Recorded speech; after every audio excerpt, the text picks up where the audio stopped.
All right, good evening. Welcome to the December 2nd school committee meeting.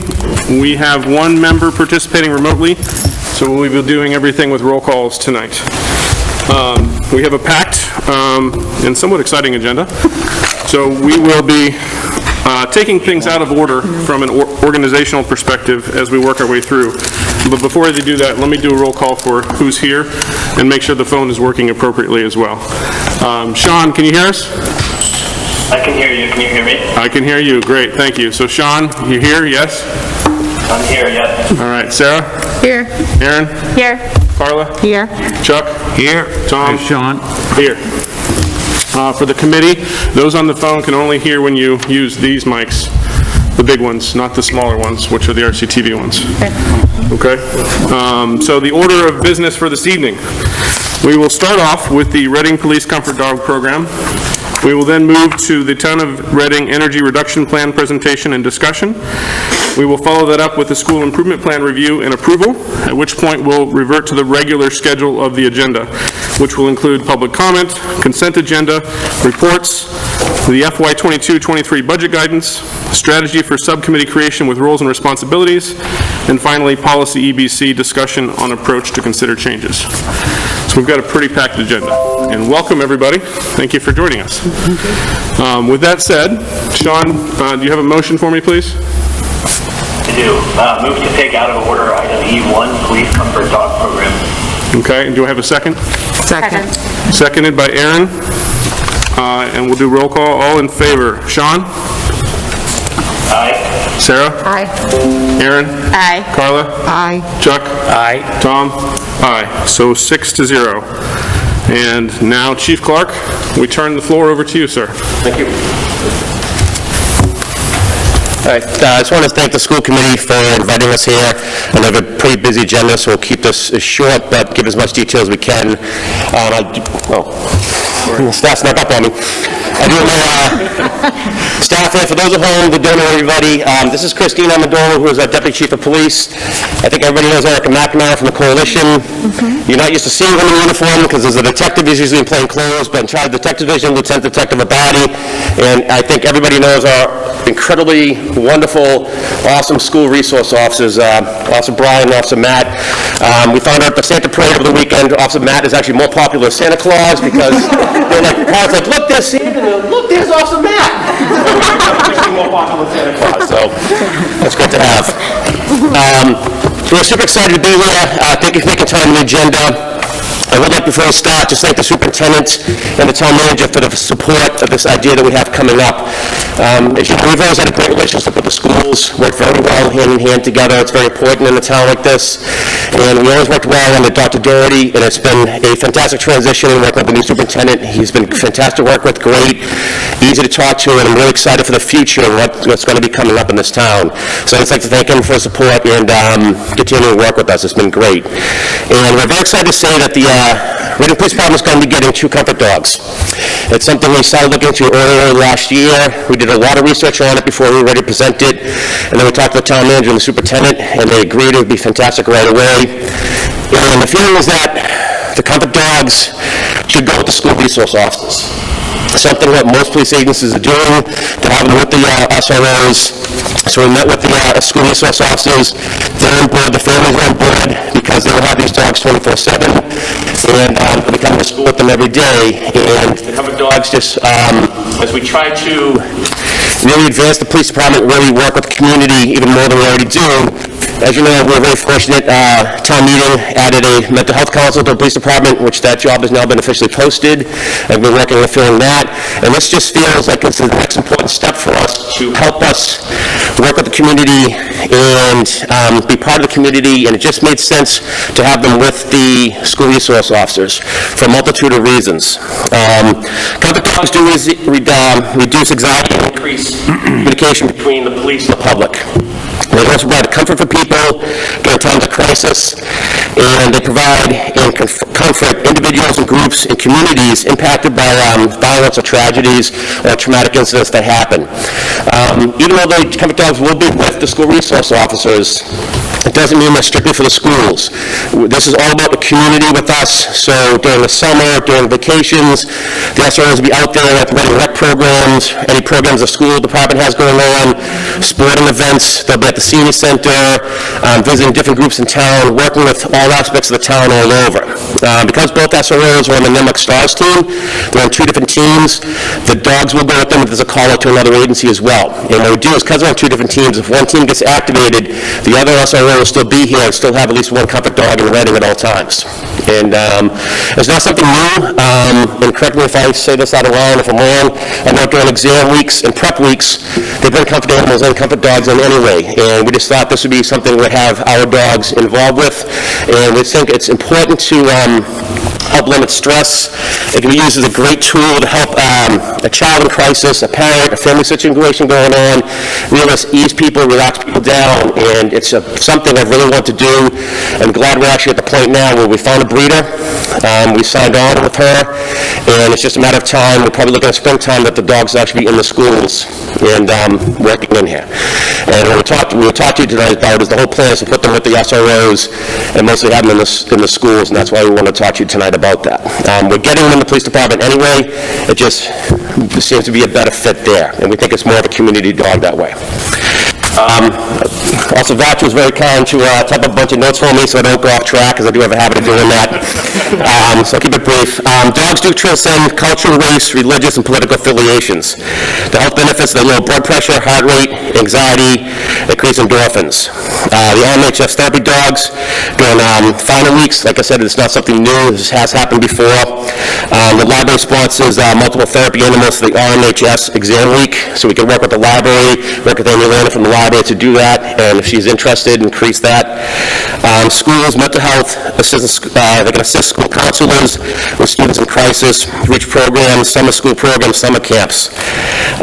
Also, Lewis will go over some stuff if there's any concerns about allergies. Sure. Sure, thanks, Chief. So one of the concerns that the superintendent brought up was maybe any students who might be in fear of dogs or might have an allergy to a dog. And I reached out to the Wakefield SRO, who they have a comfort dog over there as well. And she said her plan is, at the beginning of the school year, the school nurse sends out a form to every parent at every school and asks if the student has any allergies to a dog, or if they're just afraid of dogs in general. And she said out of the entire town of Wakefield, she only got 2 replies back that there's one allergy, and then there's one family who said their child's afraid of dogs. And she has a little box that you can check off as a family that says, I'd like the comfort dog to work with my child to overcome that fear. So we're not too concerned about that. We'll make sure that if there is a student who has an allergy, we'll make sure that we avoid that student in the classroom, or we might have that student go to a different part of the class, or have the school, the student come outside and visit the dog outside to make it less susceptible to the allergies. So there is a plan in place for the allergy concern. We just don't see it as being much of a problem.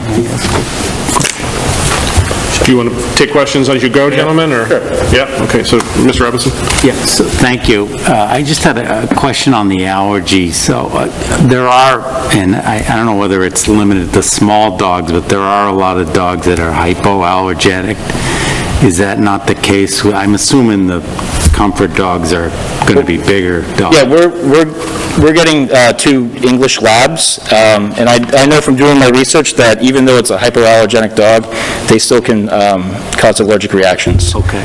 So there's no such thing as an allergy-free dog. The saliva. Yeah, it's really the saliva that gets into their fur. And as long as we maintain the grooming standards of the dog, it shouldn't be an issue. Thank you. Yeah, okay. So the main thing I've noticed coming back and coming back from COVID is just the adjustment to school for younger kids. Some are starting school for the first time late, and there's kind of social behavior isn't there yet, their learning behavior isn't there yet. We're seeing a lot of uptick in kind of calls for service for the REACH program and other high-need programs in the schools, and I believe Comfort Dog would greatly benefit those areas as well. I know that, and I know Principal Levitt can attest for that herself. And like we said, they would be assigned to the school resource officers, but used multi-town-wide, and we just think it would be just extremely beneficial, just helping the communication between police and students, but just also a valuable resource to the teachers, the counselors, parents, staff, and like any children that are having an issue. And we thought it was a great way to kind of calm things down immediately, reduce the stress of the situation. And this breeder that we found, she donates dogs to police departments and hospitals. She's been doing it for a long time. These dogs are super lovable. She actually vetted us, as well as us vetting her. She vetted us. The school resources to drive up to her location, met with them, and they got to actually spend the day holding the puppies from another breed that came out and met with them. And the whole thing is meant to be pet. They're meant to be pet, held, be introduced to people. And the training program we have to get them going in the schools and everything. And like I said, it's just we're super excited to have them come in and be part of it. And what basically we're looking for is we're hoping actually have the school committee support in helping them bring them into the schools and have them with the school resource officers, what we're really looking for. Sarah? Can I just ask a question about the type of training that they'll receive? So these aren't working, so we differentiate comfort dogs from the true, I don't want to say they're true canines, that's unfair to say, so I know I'm going to kind of say this wrong. When most people think of a police canine dog, they think of a dog that's out there tracking people, searching for drugs, that kind of stuff. It's none of that training at all. Their training is going to be obedience training, typical obedience training, and there's a testing they go through for comfort, make sure they're okay to get pet held, and the best thing they would say is we'll get them 8 weeks after they're born, and immediately they want them exposed in with people, but they'll be going up to, we found a place in North Reading that's going to help us with the regular obedience training, and there's a testing level that they have for comfort dogs and a certification that they get. So all that's going to go through, the SRO is going to work through that. Am I forgetting anything on that, Brian? The breeder is actually a tester for the Alliance of Therapy Dogs, so that the dogs will be certified through the Alliance of Therapy Dogs, which is the gold standard. And they just basically go through basic obedience, canine good citizen, all that good stuff, and then eventually when they reach a year, they can test to be an official comfort dog with the Alliance of Therapy Dogs. Thank you. So forgive me if the question sounds silly, but, we have a dog and my dog's family. I mean, that's the way he's treated. And what happens do the dogs go home with the SROs at night and weekends? How does that work? Yes, so they're always being taken care of the right way. Yes, so they're actually going to be retrofitting the two cruisers with a special kit, which has like a kennel in the back, a cooling system, a heating system. It has an alarm activation that sends us an alert and also sends a siren off if the temperature gets too warm or too cold in the cruiser. And they're going to be part of the families. That's why part of what we did is they talked to their spouses and their children, and they're all on board with having them there. So they'll actually be assigned to them 24/7. And they'll be taking the cruisers home with them and have them home, but also able to respond. Perfect example, the best recent example I could have given was, I don't know if everybody remembers back in July, we had a school bus crash at the corner of Wayfield Street and Charles Street, loaded with girls from a Girl Scout camp. I would have called those dogs into the scene. The police officers and firefighters on scene, don't get me wrong, were wonderful, but I would have definitely called the SROs in and had the comfort dogs taken down at scene, and the superintendent was great. The facilities letting us into the Kiln Schools reunification point, we would have had a dog there helping calm the kids down and everything, and that's just an example of what we would have used them for. So they will have the dogs with them at all times, at home, being taken care of. We already have a vet that signed on in Reading to help us take care of the dogs, and like I said, they'll be with them 24/7, Chuck, and always available to respond. And they are going to be part of the family. It's going to be part of the family, not just the Reading Police Department family, but their families that will be actually with them the entire time. Thank you. Am I forgetting anybody? Yeah. I just wanted to say how much I support this program. They've done an amazing amount of research to make sure that this is a solid best practice moving forward for working with the dogs. But I think one of the areas that I see a lot of benefit for our school community is the ability to continue to build relationships. It breaks down a lot of barriers to have the comfort dog with you. And I see the guys working overtime to really build those relationships, but the dog is another way to break down, especially if people have different lived experience with police officers, to break down that barrier and have more conversations, have more informal chats, it's part of our school safety to really build that school climate of having strong, healthy relationships between our SROs and our students and our staff. So I really look forward to working with them and being part of the program, and just, I'm really proud. So just want to say I totally support it. Thank you. Thank you, Erica. Lieutenant, Deputy, anything? No, I think you covered it. Carla? So you said that they were coming in the springtime? The hope is for springtime, yes, yep. So with all of the ongoing conversations that people have been having about how stressed the kids are, and the teachers, and the staff, just because of COVID, this makes me so excited to know that this helps in a different type of way. We have different counselors and stuff that are coming on board, but this is just a different way to kind of de-escalate and calm people down. This is awesome. Thank you, Carl. And that's our whole, Yeah. I hope you know that since I've taken over as chief, I have a wonderful staff around me. Our whole thing is about getting back out in the community, in just mental health position is just one other aspect for us. This will be just another aspect for us, just to really get out there and help the community, and just give the community what it needs. One thing I did forget to mention is that we will probably, what we'll do is working on helping the students name the dogs. Have like a contest where the students can put in and help name the 2 different dogs. We're assuming the high school students are going to name the dog Rocket, but then we'll see what happens. But it's just, that's one thing we talked about doing, is setting up, working with the school and having like a naming competition so the 2 dogs can be actually named. And it really gets some community and student input and that kind of thing. That's what we're looking forward to, and just building a true relationship with the entire town. Thank you. Out of curiosity, how often are students going to be able to interact with the dogs? Like, how often are, like, in everyday life, are high school students, for instance, going to see them? Daily. Every day. Yeah, Very cool. I'm usually at a school, middle school in the morning for arrival, elementary school in the morning for arrival, and I'm usually at one of those 2, either the 5 elementaries or 2 middles for dismissal. So, and then other times, we might avoid lunchtime with the dogs just because, recess, other activities at school, will be there, always. And I said to be signed to them, so when if Officer Lewis is in the school, the dog will be with him at all times. If he's going to another school to help out, the dog will be coming with them. Erin? I think this is absolutely awesome. I wholeheartedly support this. I appreciate the creative thinking about other ways to, further support our students and the community.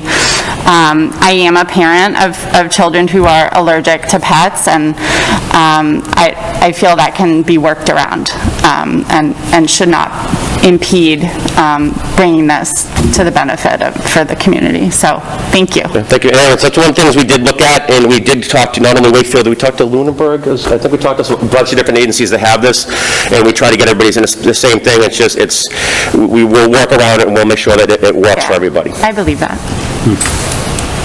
Anybody else? Sarah? Can they come to our school committee meetings? Especially when we have really there's a really meaty agenda, we could probably use them. Sit on their lap. Tom, just, they can reach out to us if you need to be, that's no problem. Lately, especially after we just instituted the only parking ban, I'm going to need it in my office regularly, so trust me, I could have used it, I think the town manager could have used it too, so. No, it's something, it's going to be available, we'll make the dogs available, and we'd love to actually, once they're in the schools, we'd love to bring them to school committee meeting and introduce them to everybody. I think that'd be great. That'd be awesome. Yeah. Thank you. Anybody from the administration?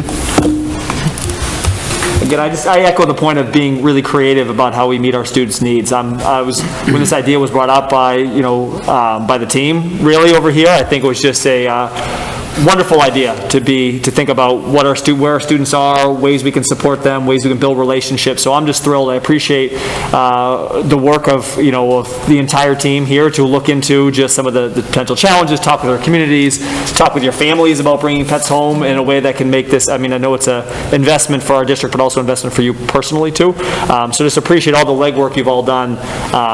And Chief Clark, thank you for your leadership on this and bringing this idea to us too. So thank you. We're thrilled as a team and looking forward, and hopefully, fingers crossed, we're be able to bring the dogs in the spring. Great. Thank you. We're fortunate to have our principals in the building in many cases too, so is there anything any of you would like to say on this topic? As someone who has had dogs in the past, spent the last 10 years in middle school, I couldn't underestimate the power of having a dog to know. And at times, it may be a child who's school avoided or even school filming. And I've had them walk into the school by animal and then actually transition that child back into school with the animal at his feet. So they were thrilled with the opportunity and excited for the program. Great. So, Chief Clark, you and I had the fortunate opportunity to talk about this before it came on the agenda, so you know my feelings already, but everybody else, thank you for your role in it. Those of you that have to have them at home all the time, thank your wives, thank your children as well. I'm sure they're going to benefit from it anyway, but, you know, thank you for that and the investment into the community. All of the comments everybody else has made, and the principals are sharing this as well. I saw a lot of nods from them. I was specifically looking at them as we were talking. You know, and the reason why I did that, and you know, is because we do have a policy with regards to this, and this fits squarely in the policy, so from my perspective. But if anybody has any perspective on it from the school committee wise, but it is ultimately the principal decision. So that's why I wanted to see if there was any concern, or I got thumbs up across the board. So Chief Clark, it looks like you have unanimous. Let me actually stop because I haven't asked Sean if he has any feedback. Before I say unanimous approval, Sean, do you have any feedback on your side? I'll just say I echo everybody's thanks for the creativity, and I don't envy these dogs when my kids see them coming down the hallway. Looking forward to this. This is a great idea, and I appreciate the work. Okay. Tom, one question we did get earlier was asking about, some people have asked what they could do to help the program. So the town accountant is setting up a donations account, and we'll get that information out as soon as that's set up. And if we have it covered, but if anybody wants to donate, obviously anything we do to help out, we take. Because they're paying for harnesses, leashes, that kind of stuff. But they will be setting up a donations account if anybody wants to donate, just like we do with the RAP program. I know Erin, when she was with the Women's League, donated to the RAP program on a regular basis, the self-defense program from women we teach, and we'll do the same thing with this if anybody's interested, and we can get that information to the school committee now when it comes out. That'd be great. Thank you for that. And food costs a lot, I know, because I have 2 big ones at home, so yeah. Anything we can do to help support that, I think, as a community is awesome. So thank you, Chief Clark and team. We're very appreciative of this effort. All right, thank you very much. I appreciate your time. Thank you. Thank you. Thank you.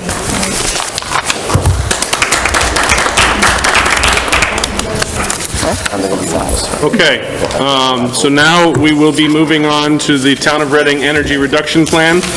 Before we do that, I need a motion. Sean, will you give us a motion, please? Move to take out of order item E2, energy reduction plan. Do I have a second? Seconded by Carla. And roll call. Sean? Aye. Sarah? Aye. Aaron? Aye. Carla? Aye. Chuck? Aye. Tom? Aye. So we have that moved to the next thing. So, Mr. LeLasher, are you presenting this, or do we have, I think we have somebody on the call maybe that's helping? Do we have people on the phone? Susan? Excuse me, Tom. Yes, I just received a text, and Julie Mercier will be on the phone at 7:30. Oh, okay. 7:30. And in fact, actually, she's downstairs, and she has said that the PAC door is locked, so I'm going to go downstairs and open it for her. Okay. Kevin's got got it. Thank you, Kevin. And her colleagues will join in at 7:30. Okay. Bob, you can certainly introduce it probably while we're Tom, I waiting. could sort of give an overview. As one of the town manager and therefore staff's goals for the past year, it's been to look into and look to join green communities. There's 4 specific requirements, a 5th where we're in a light department that's got shared communities, and having an energy reduction plan checks one of those boxes. So we have accomplished all but this, and then some legislation that would apply to RMLD. What the committee will see tonight is a draft plan, a draft energy reduction plan. It's quite long. What the select board will see next Tuesday is a final version that's just coming in, and we'll get that to you when it is final. It's very similar to the draft, not a big deal, just some details filled in. And this gets filed with the Mass DOER, and it's again one of the well, I don't want to take away from the presentation, but one of the few requirements to become a green communities. We intend to apply. The deadline is December 31st. It's been quite a challenge to gather all the data. Part of this was, as I'm sure some will recall, to go to the special town meeting on October to have the energy savings for the school and town buildings approved. Town meeting did approve $5 million. We did borrow it yesterday. And that's going to, those improvements are going to lead to a huge portion of the energy savings we need to achieve in order to become a green community. So we'll hope to apply the end of this month. Without the legislation, we may not be approved just yet until it does pass, but we'll be ready. Once you are a green community, something we looked into 12 years ago, you're eligible for literally hundreds of thousands of dollars of grants every year. So that's kind of a background and a summary, and I'm sure the staff now, Julie and Meg from MAPC, will give you a lot more details. And I think Joe is also on the call from Facilities. Thanks. Great, thanks, Bob. Joe, can you confirm you can hear us? Meg, are you out there as well? Hi, folks. Yeah, this is Megan Aki, MAPC. Okay. I can hear you. It's a little quiet. Okay, so we all have to speak into our mics pretty close for that then. I think we have Julie Mercer coming up the stairs, so when she comes, we'll go ahead and get started on this portion of the agenda. And Meg, you can chime in as necessary. I'm sure you and Julie have it well coordinated as you go through it. So thank you for joining us.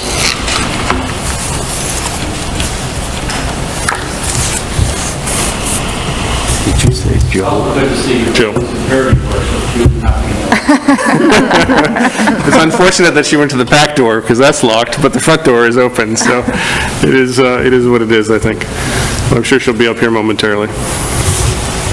Hey, Tom, while we wait for Julie, can I just offer that in terms of being able to hear on the phone, I think the only person on the committee that I was struggling to hear was maybe Carla.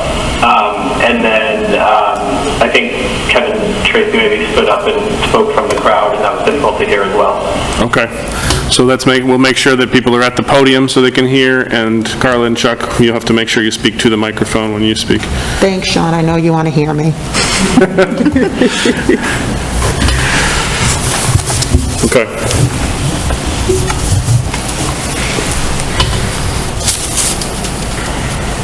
Go look for Kevin's. I was thinking I could go for an adjournment, but then as soon as I do that, they're going to walk in the door. So I figured we'll just wait a few minutes and they'll be here shortly. I can actually also answer a question about the dogs that wasn't asked tonight. That certainly is important to me and others. The SROs are also police officers full-time. They could be called away from the schools for an emergency of any sort. We are outfitting the two cruisers with a lot of equipment so that the dogs can comfortably stay in them for hours. So, 90-degree weather, not a problem. Those dogs will also be comforted. So, it's a pretty thorough look at the program. And for any of you that in the last couple of days have seen the news on vaccination clinics for the younger kids, especially at schools, comfort dogs are playing a big role in that. Thank you, Bob. Julie, welcome. Were you killing some time?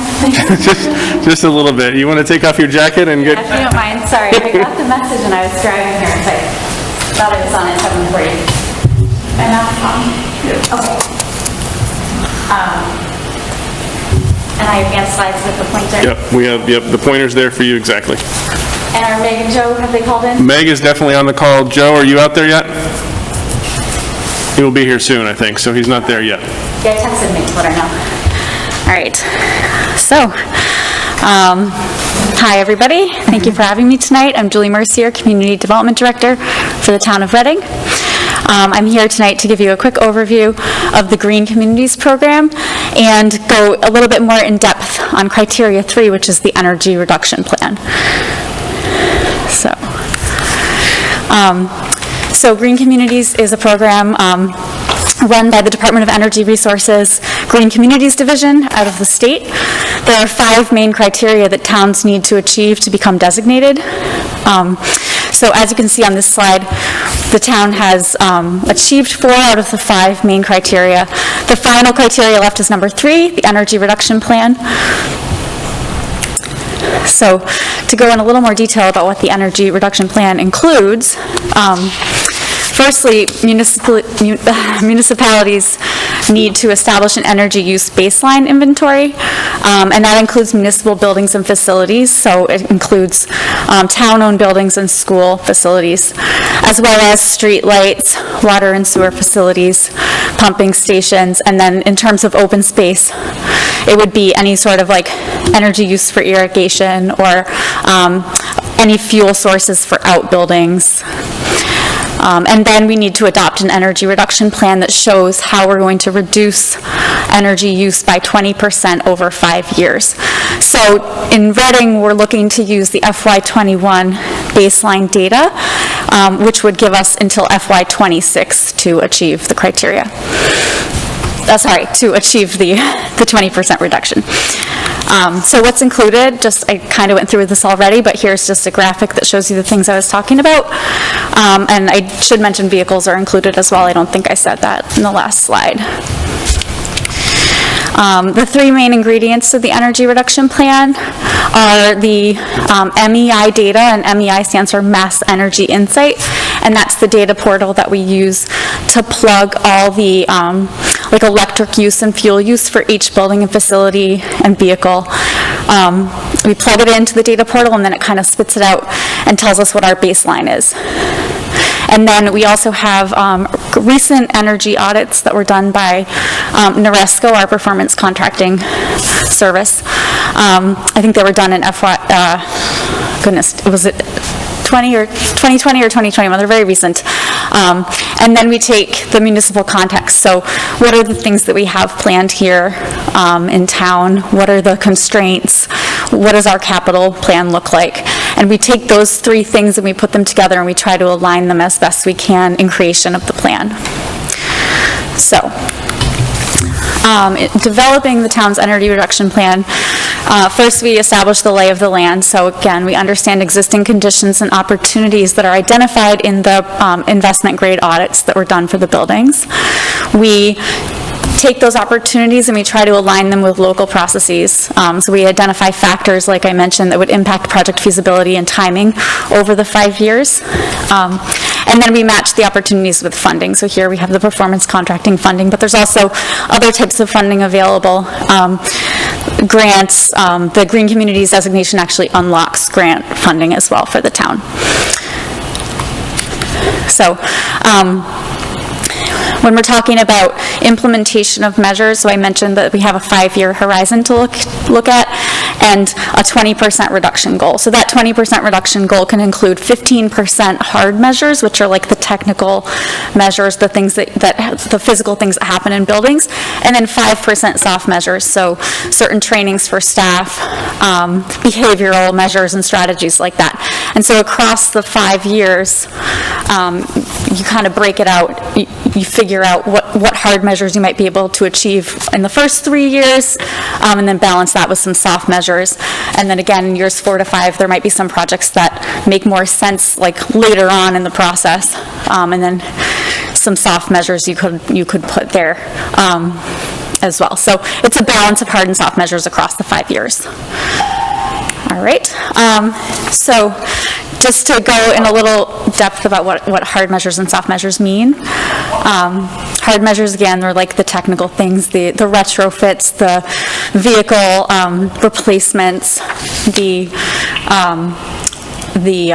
infrastructure systems that are in buildings that need to be replaced. So, and then the soft measures, again, like certifications, different like behavioral policies and education and things like that.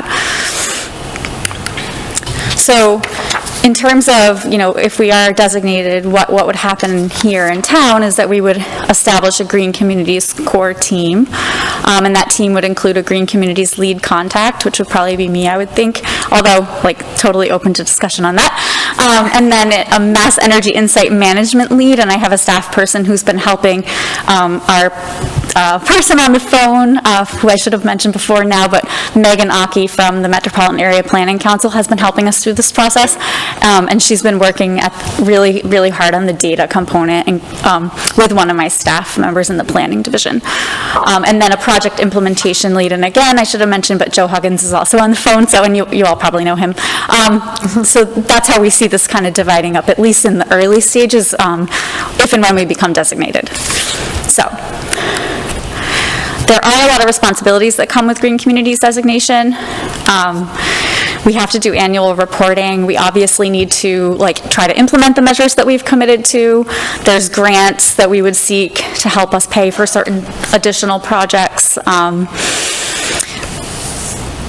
So I'm not going to read the whole slide to you, but that's the basic gist, is that this doesn't come without a commitment to ongoing work at the staff level. And then here is our approval timeline. So I gave a very similar presentation to the select board right before Thanksgiving. And we are furiously working to finalize the plan. We would like to apply by the application deadline, which is December 30th, to get in the queue and not have to wait until the second half of next year to apply, since we are very close to achieving these 5 criteria. We're furiously rushing to get the plan done, and we hope to have it in a more final stage for when we meet with the select board for the second time next Tuesday, and then we hope to be able to come back to you in 2 weeks with a final plan that we can talk through and hopefully get a vote on. I think that's all from me for my presentation. Thank you, Julie. Sure. Any committee questions? Joe? So, and I don't know if this is for Bob, I like to kind of put things into numbers. Where, relative to where, I know we did a lot with energy performance contracting.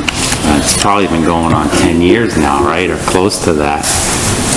And we saw, savings over the years. What is it? Where is this going to put us at a level additional savings? If that makes sense. Yeah, the first round was over 10 years ago, and just to be clear, none of those improvements count for this application, so we have a harder time achieving even more. We're saving about $400,000 a year, which is kind of a theoretical number versus where we were, a dozen years ago. This one won't be quite as effective. This one is more like $250,000 or maybe $300,000 a year. And again, because we did a performance contracting approach, there will be a number that is guaranteed savings over the period of, it's generally 15 years. So if for some reason the improvements do not produce statistical savings, the firm has to actually pay us. They haven't had to yet because we've been well over $50,000 to $100,000 over what the minimum guarantee was. So the first round was very helpful for the budgets. I mean, we're saving, again, $400,000 a year. That's in excess of what the debt service is, which is about to run out. Then we'll just have those savings clear. This project does not have quite the same profile because we're also doing some big boiler replacements that are not big savings items. But if you looked at the other $3-odd million, that's going to all flow through also to the operating or capital budgets over time, and with a savings of a bit less than the $400,000. I just ask, so just one other, so would you say that I guess I'll call it the low-hanging fruit has already been done at this point, and now this is, and that's why the savings is probably going to be less from 400 to 250? Yeah, some of that's definitely true. Because technology changes, though, some things you might have done 10 years ago are worth doing again. The technology's better, the cost savings are better. But you're right generally that the really easy stuff was done long ago. Now we're left with, some challenging opportunities. Thank you. So, I have a few questions, I think, as I was looking at, I think I found my way into the select board packet from the 23rd, and there were some things in there that were already kind of earmarked to be done. Different lights, different plugs, things will automatically turn things off, and whatnot. I'm asking that in particular because the schools are what you're asking us for from an approval perspective, and I want to make sure the principals hear it as well from what it's going to be. How is that going to materialize for us? What are we going to see? And maybe Joe can help with this as well as an answer perspective. And what is the impact going to be from a day-to-day or night-to-night type perspective, from a maintenance perspective, that we have to be concerned about or be aware of? So the project itself is not, are you talking about the construction phase of the project, like how it's going to impact the schools? Is that the question? Well, more of, I don't think, as far as I know, other than the boiler at Parker, Joe, there's not really anything from a massive structure perspective that's included in this. It was more of the kind of little things that, but you may not be used to. If a light switch is an automatically turning off light switch or something like that, and what does that mean for me if I'm in the room and it's automatically turning off? Or, those are the other things I was noticing in the select board packet. Maybe I'm off base, Joe, but that's the kind of thing I was just wanting to make sure from a user experience perspective, what are we going to see in our buildings as a result of some of these changes? Well, one of the largest energy conservation measures is the LED conversion, which is going to happen in all the buildings with the exception of Killam. So that would be the biggest single item that people would notice that it's different, which is the better lighting systems in the schools. As far as like comfort and things like that goes, we are going to be sort of building on what we already have with the energy management systems in the buildings to give better control over the occupancy schedules, which will benefit us greatly. Like in the buildings that are put out at night, we can more or less control better control over sections of the building.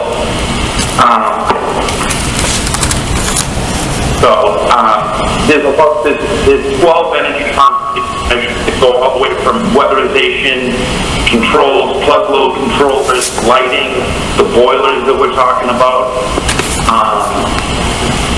It kind of hits everything we did before, except that it's expanding on some areas that we didn't do. Okay. Thank you, Joe. Bob, you want to add? Yeah, another aspect, and we're already doing a pretty good job, but as you drive around and you see, especially commercial buildings lit up through the night, is to control the non-use periods and energy use during your closed hours. One thing, and you'll adapt as the plan gets implemented, the principals will adapt, or the plan will adapt. One of our conference rooms at Town Hall was on an automatic light, and one of what I'll call our more thoughtful boards kept having the lights turn off because they were just thinking and reading things, not talking and flapping their arms. So we realized, okay, that has to be adjusted, at least until, other hours. So it's a learning process with all parts, but from what I've seen, the systems are pretty flexible along that way. Okay. You want to follow up? I had another question. Yep. And then maybe this is for Joe. So when we had the discussion at town meeting, there was a lot of discussion about electricity. And as I was hearing that, I was thinking of, we spent a lot of years getting everything over to gas. And now so I guess I'm confused. I think that we're not going to electricity. Is that true or is that false in terms of heating and stuff? Yeah, the biggest issue, and I apologize, I'm getting feedback on my end. So the only way to allow heat in a building is the new construction. To retrofit an existing building with that solution would be very invasive and very costly. The time to do that would be at the time of construction, such as like a kiln. If we were going to do that, we could take advantage of, different heat sources, potentially heat pumps or something like that, but not in an existing building. So the answer to your question, we're not going to be doing any large-scale electrification at all. Thank you, Joe. My last question was with regards to your previous slide that kind of showed the 15 and 5, and then thinking to the performance contracting we just approved at town meeting, the $5 million. How much of that 15, or the 20 for that matter, do we think is going to be achieved with the $5 million we've already done? And how much is going to be left that we need to find to hit that number? I think I might let Meg answer this one since she's been working on those specific details. Meg? Yeah, that's a really good question. I don't have the breakout in front of me right now in terms of basically what's in the energy reduction plan right now. The 15% that makes up the hard measures that are going into the buildings are all ones that have been identified by NORESCO. There's a subset of that are kind of additional measures in years 4 and 5 of the plan that are not included in that initial performance contract with phase that the town has already agreed to. So that breakdown I can definitely get for the final draft that you guys are voting on, and I can share that with Julie sometime tomorrow. Okay, thank you, Meg. So let me just make sure I understood that properly. It sounds to me like we think the $5 million we already approved, so that we're not asking for any more money from the school committee or the town for that matter, will cover the first 3 years, and we might have a few more things to do to get that last mile, for lack of a better way to say, in years 4 and 5 to get us to the 20%. Is that the right way to interpret that? Exactly. And the important thing to understand about the energy reduction plan is that it's just like a roadmap of what you could do to get to that 20% reduction. And you can always change and adjust as you go forth. So you're not actually committing to any kind of funding or investment. It's just that kind of commitment to reach that goal and figure it out as you go through the process. Okay. Thank you very much. Any questions over here? Any questions from the audience? All right, well, Julie, Meg, Joe, Bob, thank you so much for your time and bringing this to us. Appreciate it. Yes, We'll see you in 2 weeks. Thank you for the opportunity and for your consideration. Thank you. Thank you. Thank you so much. Thanks, Joe. Good night. Good night, Joe. Good night, Meg. Thank you.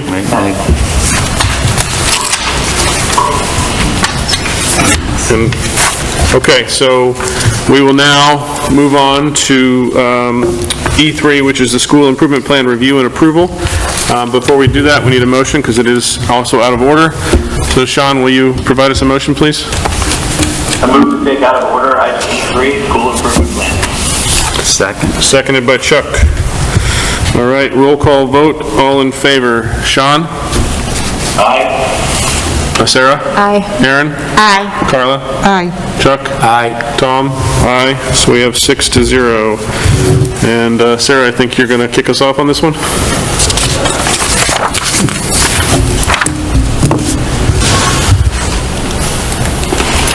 I think you need to switch the thing up here first to your presentation.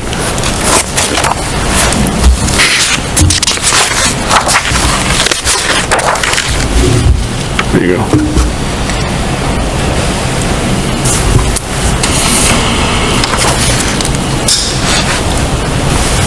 We'll make it full screen.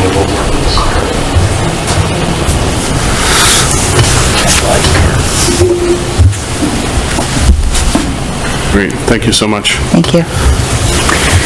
Hello, good evening, everyone. I'm going to ask our building principals who are here to come on up because they actually are going to give the presentation tonight. I'm just going to give a brief introduction because these school improvement plans really belong to them and their school communities.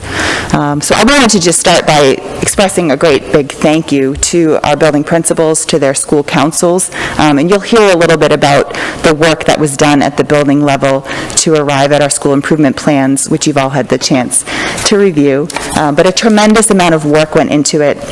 And as our principals talk and share with you, you can understand that they were, led this work, but that many other individuals, staff, and families contributed. And so I'm just really thankful to those efforts. One thing I will say, they're going to give you some really interesting information about the themes across the school improvement plans, and they're going to talk to you about the process of how those plans are made. And the plans are made individually by the principals and their school councils, but what we found as a central office when we reviewed the plans this year were really some just amazing commonalities that we saw across our district as needs and as our next steps to move our schools forward. And so we were excited to see those themes. I think it speaks to the fact that we are working well together, and also that we've identified some important work, which is always it's always good to know that you're headed in the right direction. So I'm going to turn things over to our principals here to introduce to you information about our school improvement plans. Thank you.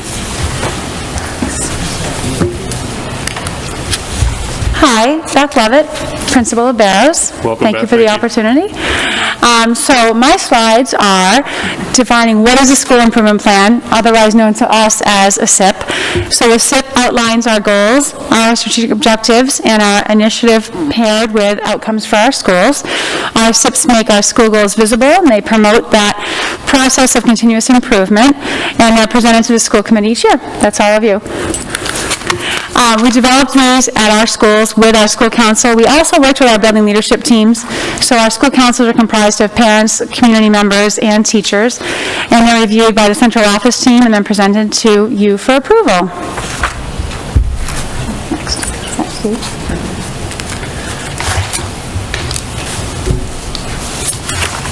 What the heck, There we go. I've never used this before, as you can tell. So I get to present to you the role of the school council. And pursuant to Massachusetts General Laws, Chapter 71, Section 59CM, each school in Reading has established a school council that meets regularly. The school council is comprised of principals, parents, teachers, community members, and, at the secondary level, students. The school council supports the development of the school improvement plan. You can read more about school councils on the DESE website. So our school councils all did have a say in the school improvement plan and worked collaboratively with us. My school council has 3 parents, for example, and 2 faculty members on it. Thank you, Steve.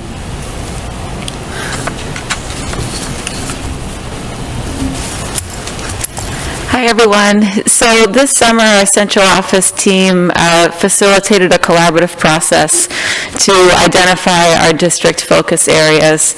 And leaders from the district, as well as school committee members, we worked to identify a vision, goals, and our 2 main focus areas.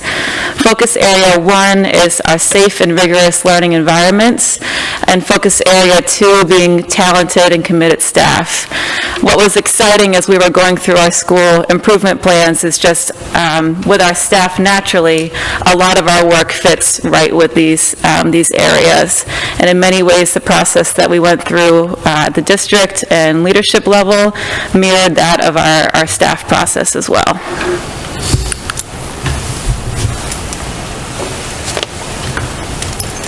Good evening, Joanne King, Principal of Wood End. Thanks for having us. In looking at the 8 school improvement plans for all of our schools, we noticed that there were some overarching themes and trends in all of the plans. And these themes and trends aligned with the district goals as well and the focus areas in creating equitable and rigorous learning environments. So the 2 broad themes that we saw were the need to strengthen our systems that support student learning, in addition to the need to support student access to rigorous instruction, and that's at all levels. One of the other pieces that we noticed in talking about our school improvement plans and working on them is the strengthening and revising systems. There's some common initiatives that we saw within all of our school improvement plans. In order to strengthen our systems, we're looking at the way we are conducting our data meetings and data analysis, with the way that we're looking at our student work and monitoring our student progress. We're developing collaborative structures and really leveraging the staff expertise that we have in our buildings. We have an amazing, talented, dedicated group of teachers that are able to help us better respond to the needs of our students. And the other piece to this is strengthening communication, and that's with all of the stakeholders. So not just students and teachers, but parents, community, school committee, ourselves as a district leadership team. So we're really excited about the work.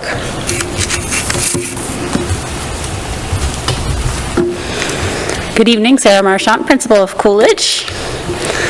So one of the things we all started at the early stages of our school improvement plan development process was really reflecting on what it means to meet the needs of all learners and helping all learners feel academic success. And what does that look like and feel like, and how do we get there? Through the processes, we came up with these 4 common themes, and they are to ensure that all students have a sense of belonging in schools. As we know that if they feel that they are part of a community, any of us that are a part of a community really strengthens your emotional well-being, your physical well-being, your mental well-being. And to see yourself reflected in those communities is also very important. Related to that, you've probably heard a lot of us use the word culturally responsive, and that is also related in that we want to be utilizing teaching strategies in which teachers are using culturally responsive strategies so that students' cultural backgrounds are reflected in the classrooms. And cultural backgrounds can be cultural literally, it can be identity, it can be learning style. But it's about how do teachers utilize strategies so that all of those unique students in the classroom's needs are met and that they feel that they're able to reach success because of those strategies. I'm going to skip down to the last bullet next. Targeting social emotional competencies necessary for high levels of learning. That ties in with students who are feeling safe and ready to learn and who have built the social emotional skills that they need to have are therefore able to better access higher levels of achievement. So that looks different at different levels, and you might look at Open Circle in elementary schools, the advisory program in middle, and the new programs that the high school is starting, and really not leaving that social emotional teaching and education behind, but really having it work hand in hand with the education. And not lastly, but kind of summarily, is that we want to bolster staff ability to, and by staff I mean building administrators as well as our teachers, because we're all doing this together, our ability to support all students through professional development. So we're all reflecting on our own goals process and our own goals and aspirations with how we're supporting staff to then support the needs of our students. So it all ties together. Oh, I've got this one too, pardon me. So next steps, as you have all seen our videos and seen our actual hard copies of our school improvement plans, if approved tonight, we will then send them out to our greater communities, both the videos and the hard copy. We are talking about budget planning right now, as I know you will be talking about soon, if not already, and we're obviously trying to tie in the priorities that we have identified with our budget priorities so that in this year and then in the year ahead, that they are connected closely.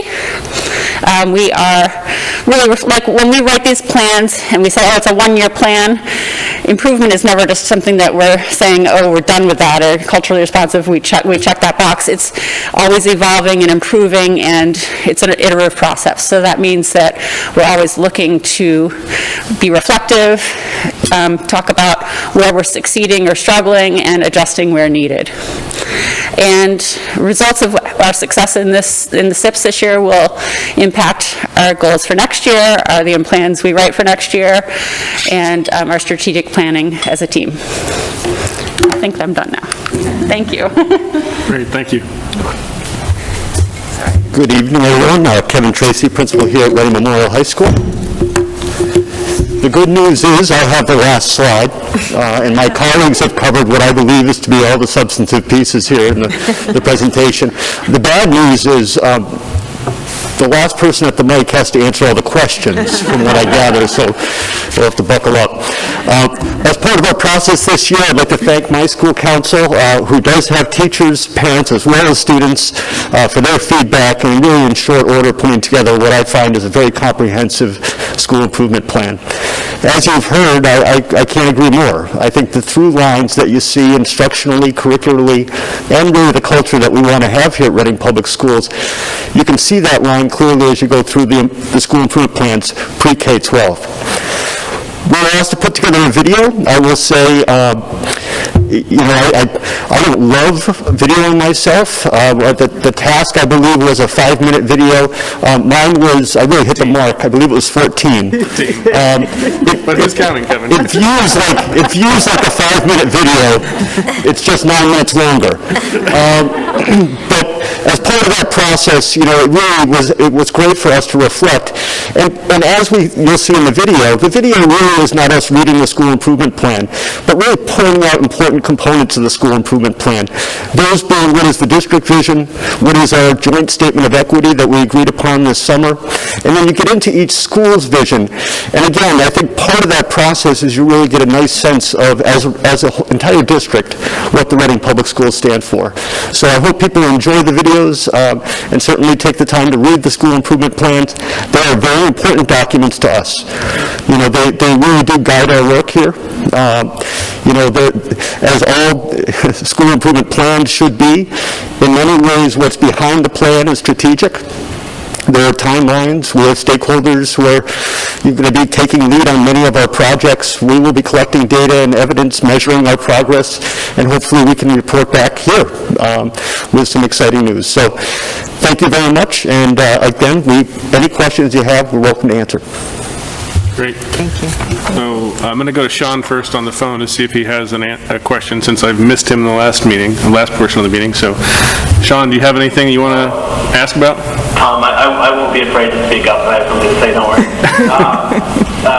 So, no questions. I do just sort of want to acknowledge what some folks have spoken to already, which is the through lines in these plans are fantastic and really encouraging. And I thought the videos were great. I thought, I think that's been a huge step forward this year, having kind of multiple ways of presenting information to the community and, bringing these plans that otherwise can be, difficult to digest in written form. It really does bring them to life. So I really appreciate all the work and all the consistency and all the effort from all of the building principals and their school councils. It's great work. Thank you.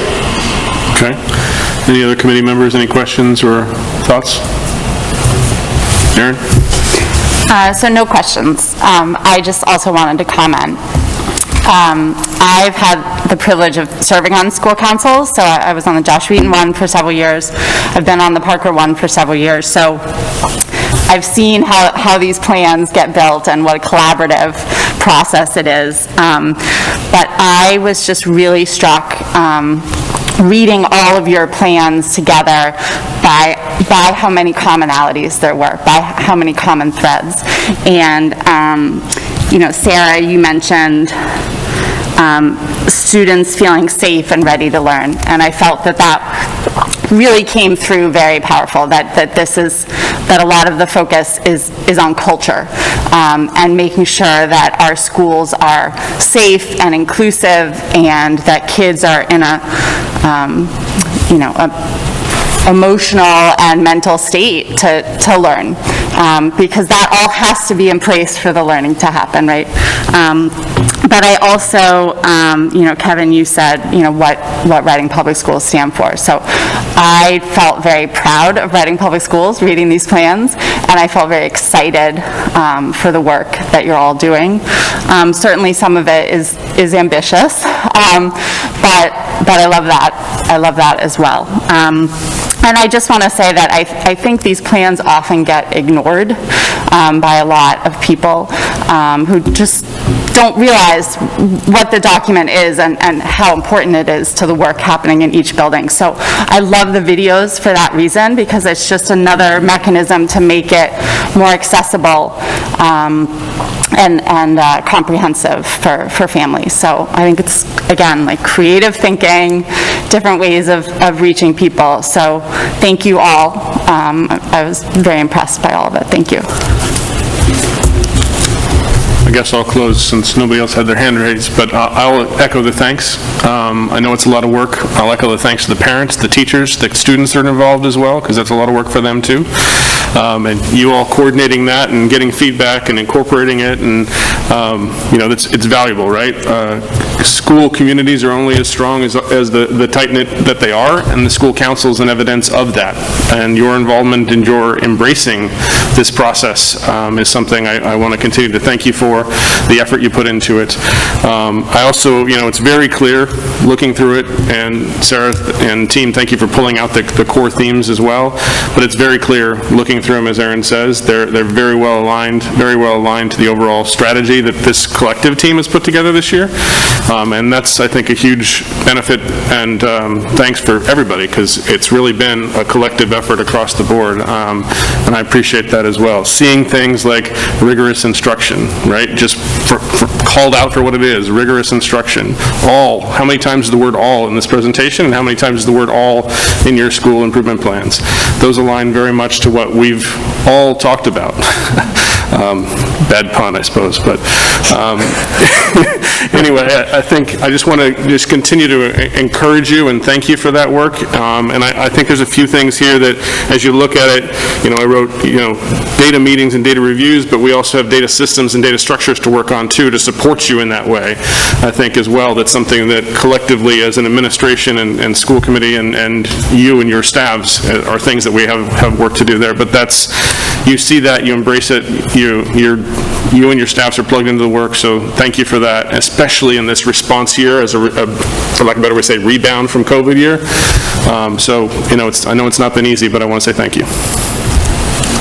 You want to say something, Chuck? Sure, thank you. I echo everything everyone said, but also say that I've been around for a while and have seen a lot of school improvement plan presentations, and to me, this is really taking it to the next level.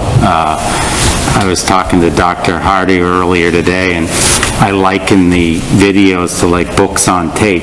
You could read the plan, but you could also listen to it, and I just thought that was great. And thank you for really, and thank you to the superintendent too for really bringing this to the next level, in my opinion, and I'm really excited for everything I saw and read and go into action, so thanks again.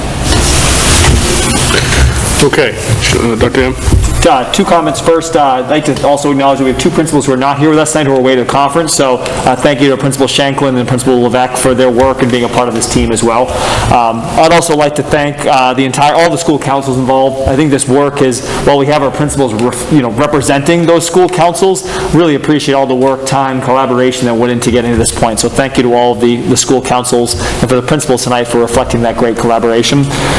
Can you go back to the slide before? I want to close with just we're the last next step, where it says results of SIP will impact ongoing strategic planning and next year's planning. And I think that's something that's really exciting for us as a new team, is I think on a couple of levels. First, we learned a lot as a team about what's really important in each school community from seeing what trends emerge in different schools, right? What are the trends that emerge at the elementary level? It's emerging in some schools, not others. What are the things that are popping up here and there?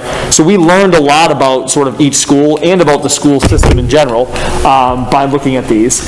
I also think we're going to learn a lot by seeing this question, seeing how does it go, right? So all these things that we're putting in place, what's working, what's not working, what's resonating. So that way, as come the spring, when we look at our district strategic plan, we can decide, can we even create maybe like more focused alignment between where we want to go in our SIPs, right? And be a little bit more from the district level, not so broad in our goals, even narrow in a little bit depending on what's working and what's not working at the school. So I just want to say, I just want to echo that point, that I think it's really important for these to be seen as giving us data on where we need to go and also, moving the work forward. So kudos to all of our schools for leading this work. I'm really excited to see where we land at the end of the year, and I'm also excited to see how this helps us funnel and be more focused next year in our goals and our priorities and our strategic actions. So thank you. Great. So before we close this, we do need a motion because we do have to accept this. So Sean, do you have a motion for us on this topic? I do. I move to accept the school year 2021-22 school improvement plan. And do I have a second? Second. Sarah's hand was up first. I'll give Sarah the nod on that one. All right, so roll call. Sean? Aye. Sarah? Aye. Aaron? Aye. Carla? Aye. Chuck? Aye. Tom? Aye. 6-0. Thank you so much, and thank you for the time tonight as well. Thank you. Thank you. All right, so we are going to what's that? We can make sure she is. Yep, she's coming up next, so. Okay, so we are going to take something out of order again. Sean, I'm going to throw you a curveball, just so we can let Samantha go. We're going to take report 1 from section B out of order. Sean, can you give me a motion, please? Sure. I move to take the student report out of order. Second, Carla? Okay, and roll call, Sean? Aye. Sarah? Aye. Aaron? Aye. Carla? Aye. Chuck? Aye. Tom? Aye. 6-0. All right, Smartha, you're on deck. I feel singled out now. We're just trying to be cognizant. Thank you. So first, happy Thanksgiving to everyone belated. I hope everyone had like a great week. So these past few weeks have been very eventful, and there's a lot coming up as well. So first, the Pep Rally last Wednesday went very well. We had all the choirs sing the national anthem, and the marching band and cheerleaders perform. And of course, the robotics team with their t-shirt cannons, always a main highlight of the event. And a shout out to the Student Council and Cloffice for their hard work into the event. It was really a lot of fun and a great way to show school spirit. And my favorite part, of course, was the tug of war between the teachers and the students. And the teachers, in which a couple of the staff did get nastily dragged across the turf a little bit by the students, which was very entertaining for me. But aside from that, so the music department has a very busy next 2 to 3 weeks, and I kind of want to take this time to invite everyone to see both the band and choir concert coming up, because it is going to be absolutely amazing and everyone should come. So the next choir concert is next Thursday, December 9th at 7 p.m. and the band concert is at December 16th at also 7 p.m. December 15th, I think, okay. And all the groups have been putting a lot of effort and hard work and hours into rehearsal time, working really, really hard, and I know I've been working my group very hard, giving them like extra rehearsal times during school, and it's going to be a great show, so please come and show your support for the music department. And speaking of choir, we're also going to be starting our house-to-house caroling season, and I am so very excited for this, especially since we couldn't do it last year. So very exciting, and I'm also excited to say that the Select Choir has agreed to perform at the next school board committee on the 16th, I believe, which is great news. I'm very excited for that. And also, all the fall sports have also come to a close, and winter sports have officially begun, and there's recently been a lot of tryouts and practices starting up, which is awesome, and things are never really not busy at the high school, but it's a new wave of things that are busy and happening, so yay. But yeah, that's all I have for now. Please come support the music department at the concerts. Thank you. We're looking forward to the private concert. 2 weeks. It's gonna be great. I heard rumors about a piano coming in here. I'm not quite sure how that's going to happen, but we'll see what happens. Magic. It's a secret. Except not anymore. All right, so thank you so much. Awesome. Thank you so much. Have a good night. You too. Thank you. What's that? Go ahead. So why don't you slide that mic over so you guys can split, because Sarah, you're a little quieter generally, and that way Sean can hear you on a go-forward basis. Put it right in front of you, so. Okay, so now we'll go back to the normally scheduled plan. We'll bring back to section B, which starts with public comments, then we'll go to the consent agenda and the rest of the reports. So do we have anybody here for public comments? We have people here, but not for public comments. All right, so there will be no public comments, so we'll move on to the consent agenda. Sean, do you have a motion for me? Move to approve the consent agenda. Do we have a second? Carla? Second. Okay. Is there any discussion on the consent agenda? I have to pull one thing out due to conflict. I have to pull the donations from Second Lieutenant T.J. McGrath Charitable Foundation out. So I will vote on the other 6, but not that one. And that's because I'm a donator to that charitable foundation. So if we can approve 1, 3, 4, 5, 6, and 7, and then you guys can approve 2 if you do so, okay? So with that said, we'll take the amended motion and the approval of 1, 3, 4, 5, 6, and 7 with Carla's second. We'll do roll call with that. So Sean? Aye. Sarah? Aye. Aaron? Aye. Carla? Aye. Chuck? Aye. Tom? Aye. Okay, so now, will you give me one more motion to approve the donations from Second Lieutenant T.J. McGrath? Move to approve donations from the Second Lieutenant T.J. McGrath Charitable Foundation, Inc. Second. Seconded by Chuck. Okay. Any further discussion on that? All right. So, Sean? Aye. Sarah? Aye. Aaron? Aye. Carla? Aye. Chuck? Aye. Tom abstained, 501. Okay, so moving on to reports. And Dr. Amantine, who wants to start us off? I think Dr. Stice, you're first on the agenda technically, so.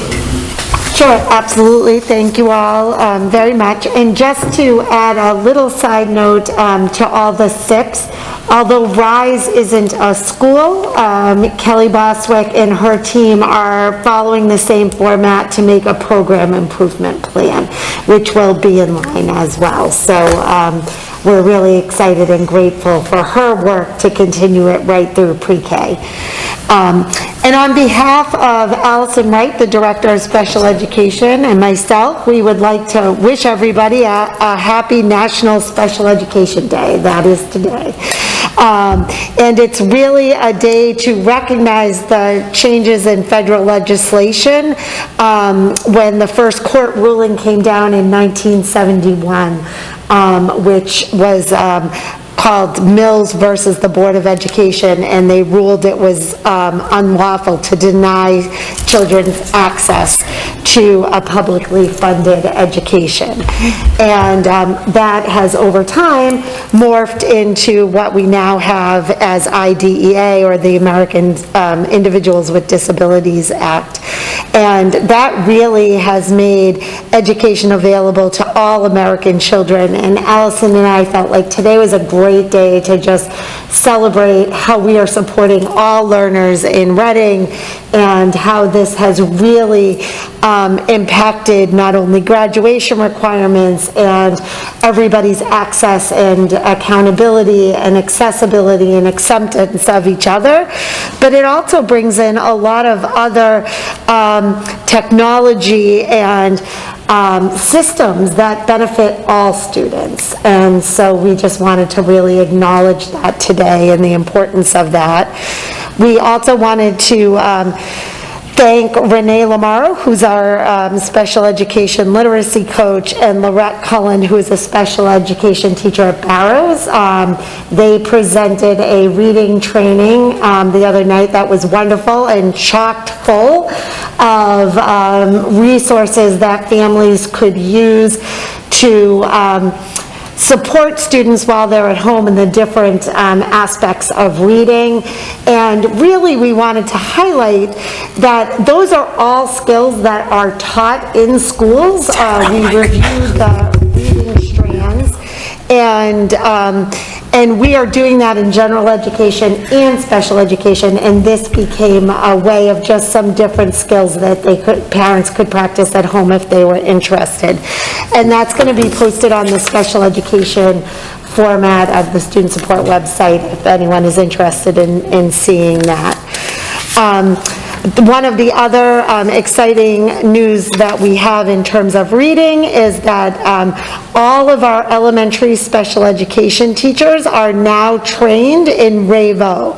And RAVO is a small group evidence-based literacy intervention curriculum for students grades 2 to 4, which really empowers them to read text deeply, to build their knowledge, develop ideas, and reach new levels of reading and reading achievements. So we're very excited that every special education teacher has been now trained by Dr. Orkin herself in this program, and every school has at least 2 kits to be able to support our readers at the elementary level.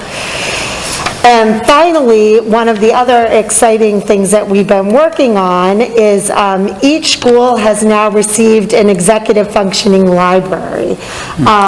We have a school psychologist, Ali Sorno, who's here at the high school, who is very passionate and very well trained in executive functioning. She's done some workshops for our staff. She and Tina Nutter, who's one of our team chairs, are going to be running some small group executive functioning classes at the high school during Flex Block for all students who may need that as a pilot. And she really helped us curate a library for each school that will really help strengthen our approach in teaching executive functioning skills, which are really those higher order thinking skills and strategies to really help children just be successful throughout their school career and into their lives. So we're really excited that all of those books are now in each of our school buildings, including RISE as well. Great, thank you. Thank you. Dr. Hardy? Hi, everyone. I just have 2 items for you this evening. The first is actually a reminder of something that went out to the community a little bit ago. So we are going to be holding our first meeting for the Reading and Writing Committee next Tuesday evening. And this first meeting is open to everyone. We're welcoming as many people as possible who want to come. And we will provide an overview there of the work of the committee, the goals of the committee, and be available to answer questions that people have. It's not required to come to that meeting to participate on the committee. However, we really think it's a great opportunity for people to learn more if they'd like more information. We'll send a reminder out about that tomorrow with more detailed information, but I wanted to mention that tonight, so we're excited about that work. The second item I wanted to mention is something that we have been working on. One of the things that we have been talking about as a way to support our students, and especially to support kids coming back with some interrupted learning this year, are ways of extending our school year, ways of extending learning to our students. So, for example, we've actually started to talk about summer programming, still, at the very beginning stages, but a strategy that has been used successfully in other districts that we are exploring here is to have some vacation academies. And so I'm excited to let you know that we're ready to pilot something in February. It's going to be a small venture.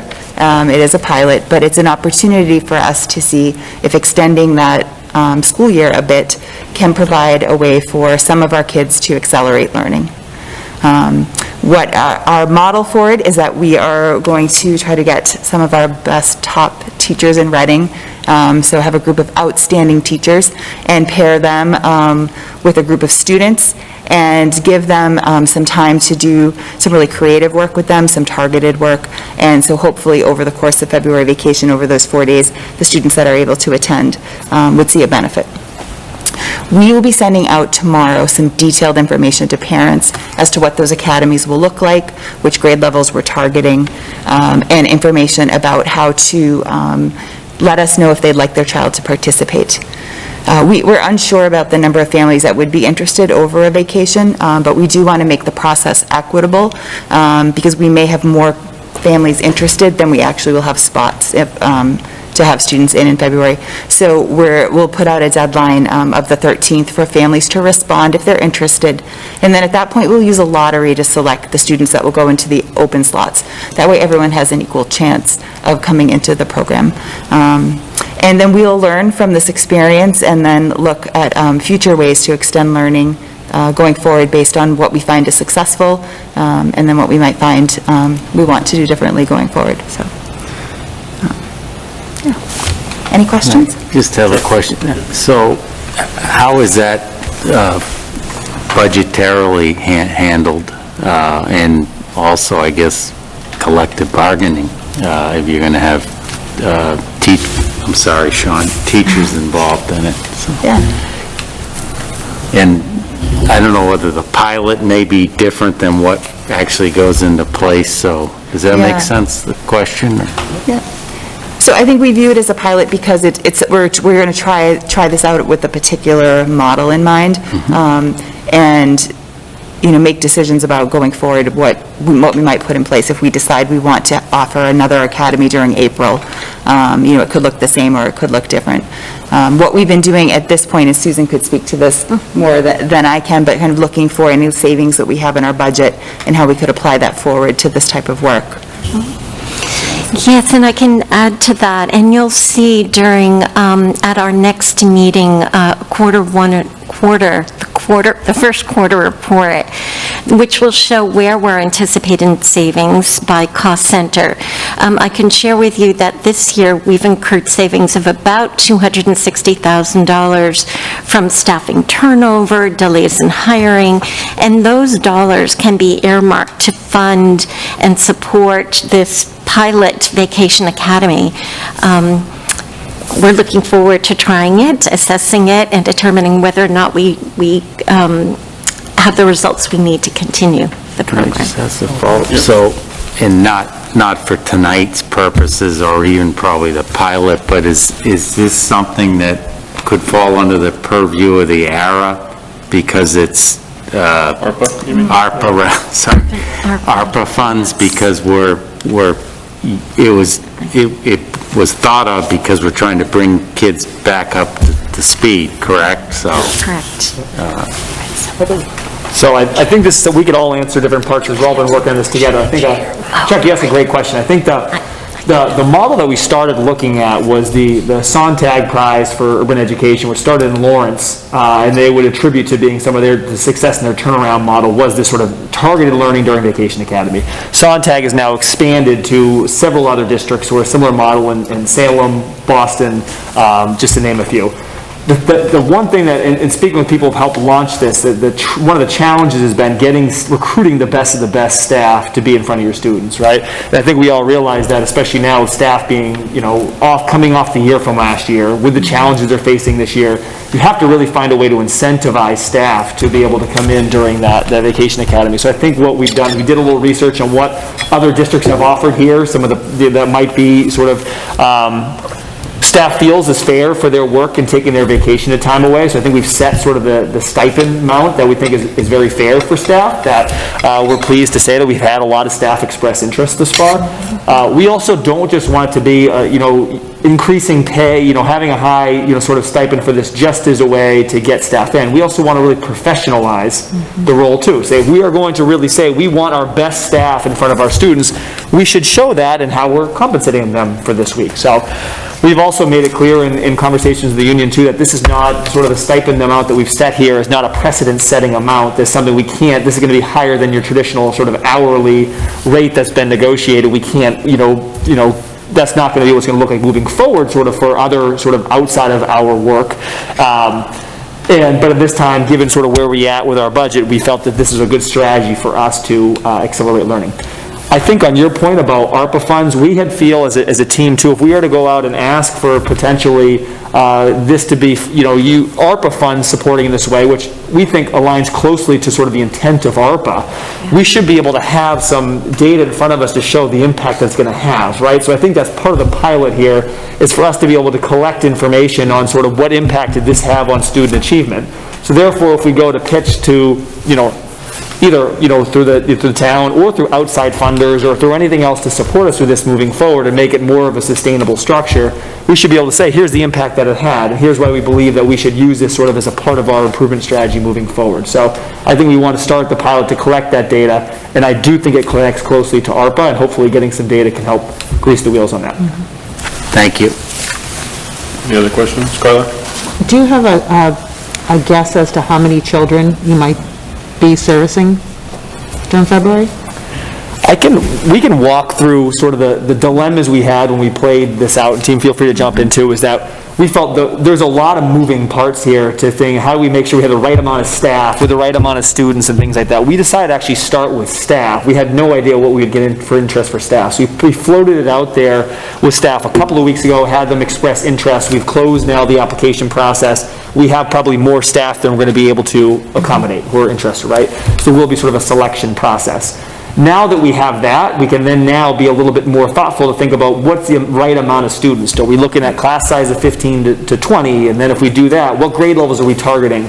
But we didn't think we could get into that conversation until we actually had the staff set. Now that we have a staffing sort of number set, and we open it up to the students, we'll get an idea how many students are interested. If we only have, a couple of dozen students versus thousands of students, it's a very different plan. So I don't think we can quite say yet exactly how many students we're planning on impacting until we see how many show interest by the 13th. But it's definitely something that we are anticipating at least is going to impact, several hundred students, at least, at all different grade levels. Awesome. Thank you. And one other thing on recruitment, we've, as a team, talked a lot about is how do we recruit students for this as well? Do we make it an open lottery? Do we invite students? Do we have, so and there's a lot of pros and cons to different things. We felt in year one, just as a pilot, opening it up, inviting families to join would be sort of the best way to get this program launched, and also to give us the widest net of students to show interest. With that said, we also are going to, recruit students to apply and to get families in who we feel like this would be a really good fit for. We know there's been some students who have been, we would say, disproportionately impacted by the pandemic. That showed in our MCAS presentation from before. So those are students who we're going to be working with with the schools and their families to try to get them to put their name in to apply, because we feel like it would be really valuable. And at the same time, we wanted to open up to everyone. So we feel like, but through opening it up and some targeted recruiting, that's the best way to sort of get the pilot to the students we need in the classroom. Yeah. We also spent time, really considering the fact that it's over 4 days, and where could we really hope to have an impact with just 4 days of instruction? What type of instruction would we feel that students would benefit from, that they would leave that week having gained something? And so we did decide to target with grades 3 and up, just thinking that we could be a little bit more targeted and specific with those students. And the brochure that we'll send out to families will show we're going to differentiate a little bit the type of instruction that would be offered. So for example, at the high school level, we're looking at some MCAS prep for students. Particularly, we want to extend it to students who might be retaking MCAS. And then at the middle school level, we talked about having math support there. We felt that some of those discrete skills would fit very nicely into that window. And then elementary, grades 3 to 5, having both literacy and math during that block of time that they would be in. So we tried to be thoughtful in regards to what we could accomplish with the scope of this program as well. And I'll add one other thing to what Sarah shared too. Sarah's been working closely with Allison Straker and Heather Leonard too, to think about, sort of what are, middle school math, what are sort of the standards or areas of focus that would sort of move the needle during the shorter period of time. And that's also something we want, once we get the staffing set, we really know our staff knows best, sort of what are those, things that we should focus on. Sarah said discrete skills that may make more sense over a smaller period of time, that we could see bigger bang for our buck with students too. I have two questions on this as well. In terms of the targeted skills, are we looking at, in particular, weak areas that we've seen in some of the data that we have available, MCAS or other places as part of that? So if you say math, for example, if you look at it and it gives you the stratification on certain types of problems, and those ones that we had the least success on, are those the ones that we're targeting now, or are those too late in the year that we maybe don't target them? Or maybe they're 6th grade ones that we could target for 7th graders who maybe didn't do so well in it or something like that? That's the first question. And the second question would be, in terms of equity and whatnot, are we allowing or planning for busing as well if we need to?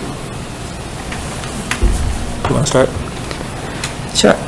I think that's a great question, Tom. I have to be honest, that's something we debated a lot. Like, how do we select the standard, especially if you have 4 days? How do we select the work that is going to move kids ahead the most? And I think it really does look different at the different grade levels and depending on the content. If you're talking about MCAS preparation, it's much clearer and cleaner as to what skills to put into that. With elementary, what we're talking about more is setting up an environment that is going to get the kids involved in something that could even be project-based, that happens over the course of 4 days and has them integrating a variety of skills. Because the other thing we're recognizing is that for the students coming in, this is typically their vacation. And so what we put in place, we want it to also be highly engaging and motivating. And that's why this plan, an essential part of this plan is getting our best and brightest teachers in, so that they really are able to design instruction that is engaging to students while embedding the material that they want to put in front of students. As far as using our data to pick specific skills, it was something we debated for a while, and we felt that that wasn't necessarily going to be the best approach, but that instead looking at the teachers coming in, really identifying what are just the key concepts that students require to be successful in this grade, what are the key skills that they need to be successful. And one thing I'll add on that too is in conversations with folks who have been a part of Sontag, I taught through Sontag for a vacation academy. I know Ms. Shelburne did too. My class was given with students who were all, as middle school math, students who were all performing at a 236 to 240 on their MCAS years ago, right? All different reasons on why sort of they were high, needs improvement in that area. And then sort of my charge was then to say, figure out how to sort of boost these students up. I think we've talked about what's that level that we want to give to staff. Do we want to, sort of just give our best staff, students achieving at all different levels, with the green light to say sort of move them forward in sort of the areas that you think is most important for this particular grade level? Should we group students together who are struggling in similar areas, right? And then have this teacher being able to focus on that particular sort of area, or that particular standard. I think there's a lot of different sort of benefits of each thing. I think our strategy right now is to first get this teacher set and work through that with the teachers. I think the teachers would help us know best. I don't think that's one of the decisions we want to make in our office and closed doors. I think if we get the teachers around the table to say, here's the students in front of us, how should we group the students? What should be the standards of focus? How do we move students forward? I think is probably the right approach. Yeah, one of the things that we're designing as we go is also the work we would do with the staff ahead of time. So they would not just be showing up that first day, welcome to Vacation Academy. There would be training for them ahead, and then work that they're compiling, plans that they're putting together ahead of time, just as Tom said, so that they're ready to hit the ground running with the group of students they're going to have. So. And in terms of transportation, Sarah, do you mind speaking to, and sorry, this is one, I'm a little bit out of the loop with a couple of details here, and I'll get to that on my report, but I know transportation, but also the nuance with Boston residents too. So what we've been talking about is providing transportation for our Boston resident students to come up into Reading during that time, so that they're able to access the program. So does that go into our existing contract, or are we going to use the bus in the back, or we haven't figured that out yet? That is exactly what we're talking about. Yeah. Mr. Martin has several creative ideas. Yes. Yeah. I know he does. For me, I think this is exciting that we're taking another approach, another angle to try and help and close the gap and the creativity that continues to be shown and work on those things. So, and the fact that it fits in the budget without having to ask for something else is also very appreciative, although I would ask, Susan, that we somehow sub-account for it so that we can go back, because ARPA does allow for us to pay back if necessary. We can go back and say, well, that was for this, we'll give the ARPA money for that or something like that. So it really would just go back to the coffers to a degree if we did that, but I think if we sub-account for it, then we can make the argument once it's improved what we expect it to improve. If that makes any sense. And the last thing I'll add on that too is that when we say pilot again, I just want to emphasize that we're really trying to, as a team, calibrate the data that we want to get through this pilot to say how we can assess whether or not, or sort of assess the impact that it had. So as we weigh this, against other strategies that have financial implications moving forward, we can decide if this is one that should be sort of in our, long-term strategy to improve student outcomes or not. So there's been a lot of conversations, and will be more about the types of data points that we need, and we're planning on collecting through this pilot. Great, thank you. Any other questions? Any on the phone? Okay, so Dr. M, it's your report now. Susan, did you have Yes. I have two items that I'd like to share with you this evening. One is we heard from our principals, our instructional leaders this evening, and we know how essential a welcoming and inclusive environment is for all of our students to learn. And this past week, Dr. Hardy and I had the privilege and pleasure of meeting with our STAR, which is the Reading Staff and Teachers Against Racism Committee. Members around the table are representing the work that are shared with us, the work that they're doing in every single school to help raise the professional development of teachers, to make materials available, to engage students, to understand what we can do to make every student feel welcome. And it was especially helpful for me to participate in this meeting so that I can be thinking about ways to leverage our resources, not only our operating funds, but our special revenue funds and our grants.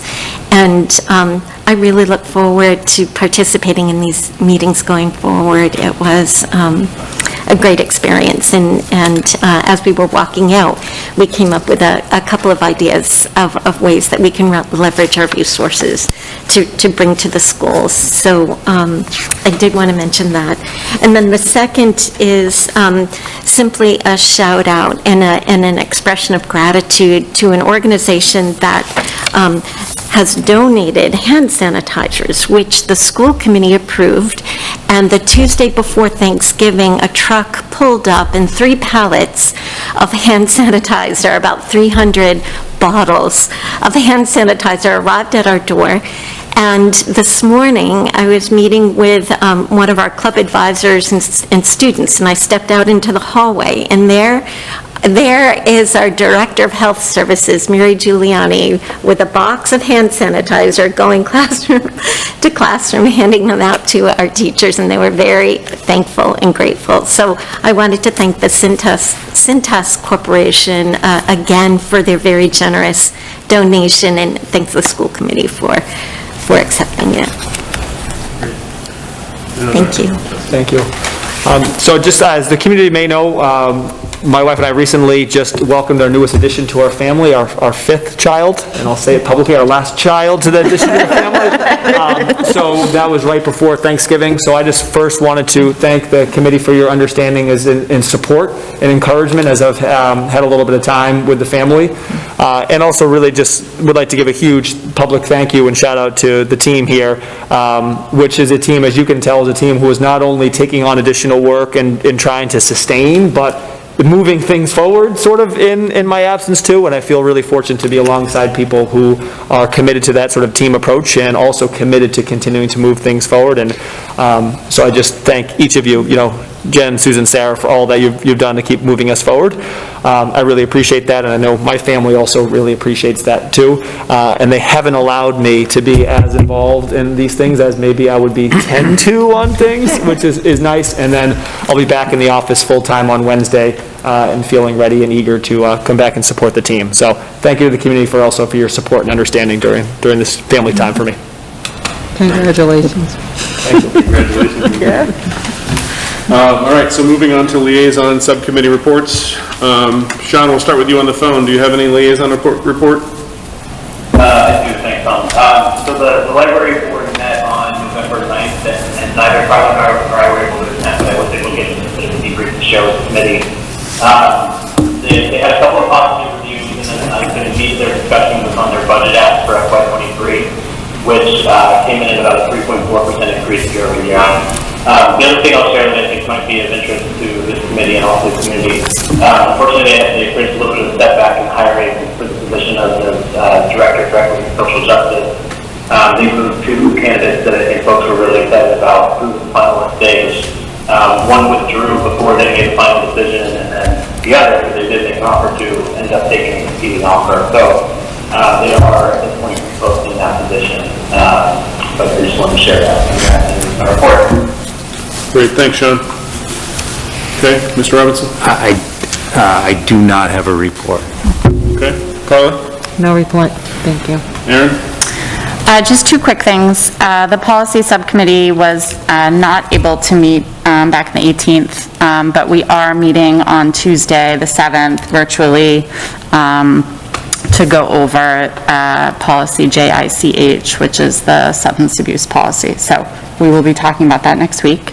And as under my celebrations title, I just wanted to put a plug for the Festival of Trees happening at Parker Middle School this weekend. It's sponsored by Reading Education Foundation. Everything that REF brings in from their fundraisers ultimately goes back to the schools. So it's an awesome organization, and Festival of Trees is a phenomenal event. And the school committee will be sponsoring one of the trees there. So I hope people can come. Thank you. Sarah? Yeah, a lot of excitement about Festival of Trees. Since we didn't have it last year, I've heard a lot of buzz of people saying they're excited it's coming back, so it's exciting. I do have a quick update. RCTV board met last month, a couple weeks ago, Anna Cuevas, who's a teacher here at the high school, is fantastic. She talked a little bit about the different classes that we have for high school students: broadcast class, TV production, film. We got to see a couple clips of some horror films some of the students did. I'll send those clips around. They were really well done. I'm not a horror fan, I'll put that out there, but they were really great and super creative. I did want to say how much they're enjoying the fact that you came to them, Dr. M, and asked them to film your weekly updates, and they've really been enjoying it quite a bit, so that's going to continue as well. They did note that we were getting a lot of good hits on the videos. People are actually watching the update videos, and so people are really responding to it and enjoying it. I believe it's the TV production class has been also doing a lot of kind of inside RMHS news type interviews and survey questions, et cetera. And I meant to grab Kevin while he was here. One of the hot topics is school lunches, so I will email you again. There seems to be a lot of interest in feedback and providing.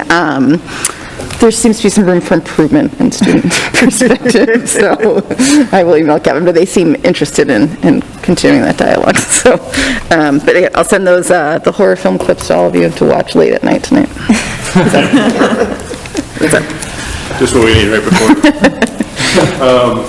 All right, so on my side, it was announced by the select board that they have 3 finalists for the town manager. They will start the interviews, the final interviews publicly the 7th of December. I think it starts as early as 5 o'clock, and there's 3 back-to-back.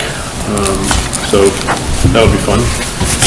In addition to that, there are forthcoming budget meetings, the select board and finance committee that'll be out there. I think it's the 8th and the 15th that they do their December budget meeting. So if anybody wants to come in and watch some of those. The one that's most relevant to us is usually the facilities one that crosses over between schools and so sometimes we hear some capital updates in the facilities related ones as well.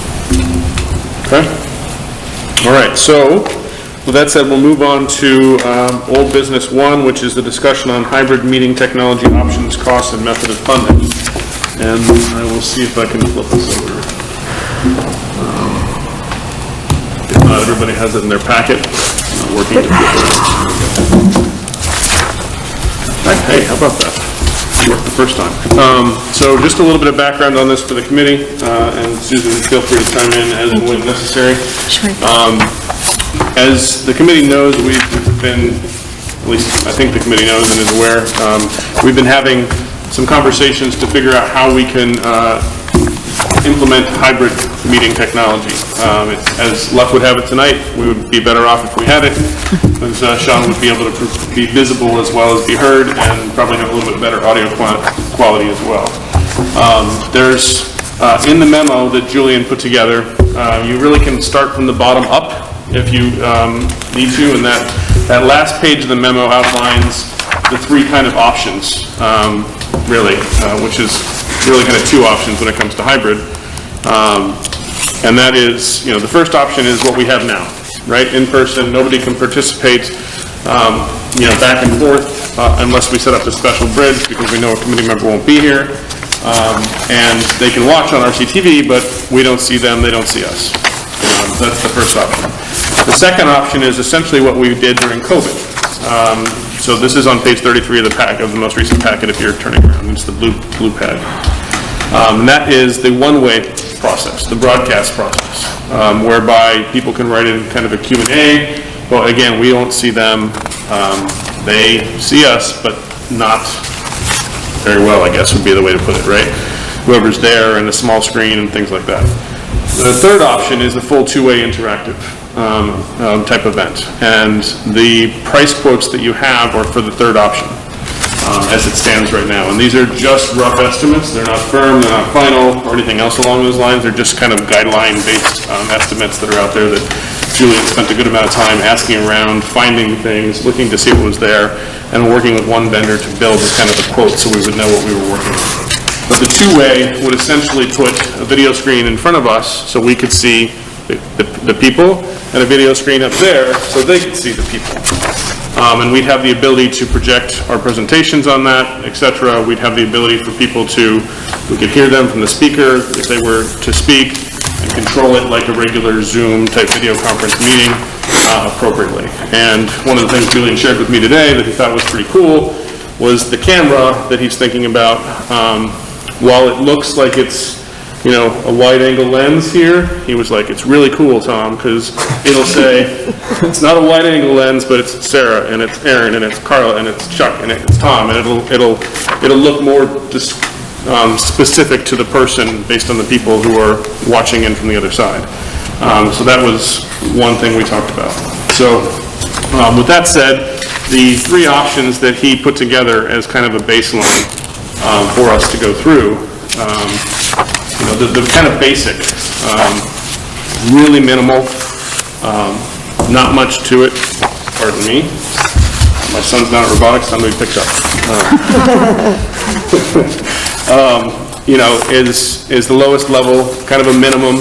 Kind of the differentiating factor here is whoever's running the meeting, whether it's the chair, vice chair, whoever it is, or somebody who's helping to run it, nobody from the committee could really run it. We'd have to have the technical support at every meeting sitting back there saying, flip this, flip that, do this, do that.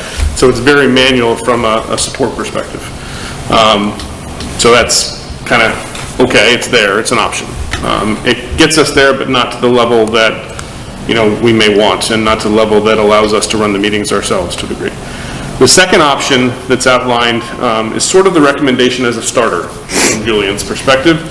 And this one is a little bit of a step up, and it allows for a little bit more control by the committee ourselves to run the meeting. That's kind of the real differentiation, if I were to say it. It gives us kind of a control screen to run it. If you remember from the financial forum, for those of you who were there, when Bob and Sharon were kind of changing the views, this model is essentially similar to that model in terms of the way it would work and how it would interact. And it's kind of, it's in Julian's mind, the way he presented it was, it's very much a good starter option. We could go with this option and be in a good place. We won't have we won't have feedback or anything like that, like we've seen with some of the town meeting or anything else along those lines. But it's not, you know, really high scale necessarily. I guess I would say it's sufficient, right? And if we decided to then upgrade to a later option, this could be used in other ways, in other places, in other rooms. So it's not a waste, it's not a sunk cost that's just lost necessarily. And the third option is kind of the bells and whistles option that aligns with, before I go to the third option, one of the pros of the second option is we have full control. One of the cons of the second option is it's not integrated into the RCTV feed necessarily. So it's like, if you're watching it from the Zoom meeting, you're getting one presentation. If you're watching it from YouTube, you're getting something different, right? So it's not an integrated, you know, view in that. It will work, they won't conflict, but it's not an integrated view. And the last option solves that problem. The last option brings it all together as a bigger option with full integration with our TV so that it's kind of one meeting, not two meetings, for lack of a better way to say it, and full integration into the sound from our TV, the mics from our TV, multiple TV views and lenses as well, which is another thing for the second option that's a con. This would allow for up to 12 cameras to move if necessary. We don't need that, but if you look in this room right now, we have 3, right, that will project either to us, to the lectern, to the video screen if necessary, or anything else along those lines. The second option only allows for 1 camera, so it will only go basically looking at us, right? And so nobody will ever see anybody who's ever on the lectern. Nobody will ever see anybody in the crowd if they were to speak up or say anything else. It would be just to us. So this third option is a bigger option. Obviously, it's more expensive.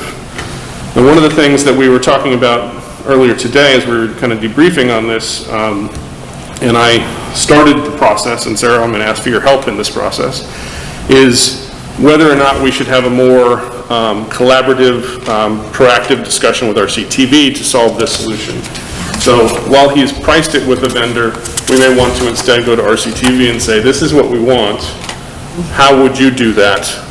And let's make it so that it works collaboratively with RCTV so that we have our functionality and they have their functionality, and it just works together. So that's kind of the next step, I would say, in terms of that option. From tonight's discussion, I really wanted I didn't want to make this decision to spend this money by myself. I didn't think it was the right thing to do. but I wanted to get the committee's discussion on this, and I also, Susan has done a little bit of research, and she's kind of already shared a little bit of it in terms of where we might find some money to solve this problem. I will remind the committee that come April of next year, remote options don't exist outside of the traditional old OML option, which would require something like this, or like this kind of thing that Sean's on right now, which is just a phone call participation.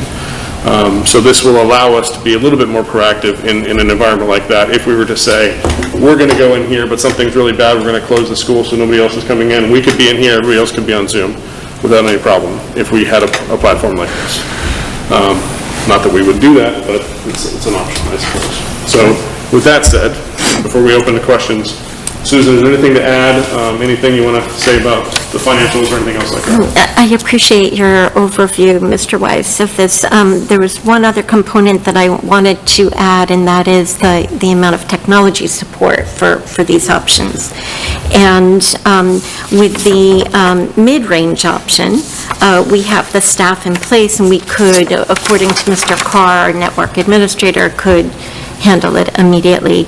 With the third option, the more robust and more responsive option, I guess, given how all the different components, which is what we were looking for. Your comment about perhaps reaching out to our local cable would be a great idea, because we would need to build the expertise on our staff in order to make the most of this. And do you have any input on funding sources or where we might pull this from? Yes, so there are, and again, we'll go over that in 2 weeks, but there are about $16,000 that I project will be available in the administrative line for surplus balance at the end of this year. Things may shift, right, during the year. And we'll also see additional balances in the educational line, regular ed, general ed line of about $50,000. So I believe that we'll have funding available. I'm projecting that we'll have funding available, and I think it's up to where you see a priority for those funds to be spent. Okay. So one other note, and Dr. Malczewski, if you want to add to this or adjust as necessary, that we talked about is, we have meetings 2 times a month at most, sometimes 1 time a month. Is this the right thing to spend the money on for that type of frequency? And so the question became, is this something that the administration thought they could use more from a professional development perspective as well? And setting this room up in a way that would allow for remote participation from teachers where they might be either home or in schools or anything else. And the answer I got at the time was yes. But if there's anything you want to add to that in terms of how it might benefit other things from administration, that would be good to know as well.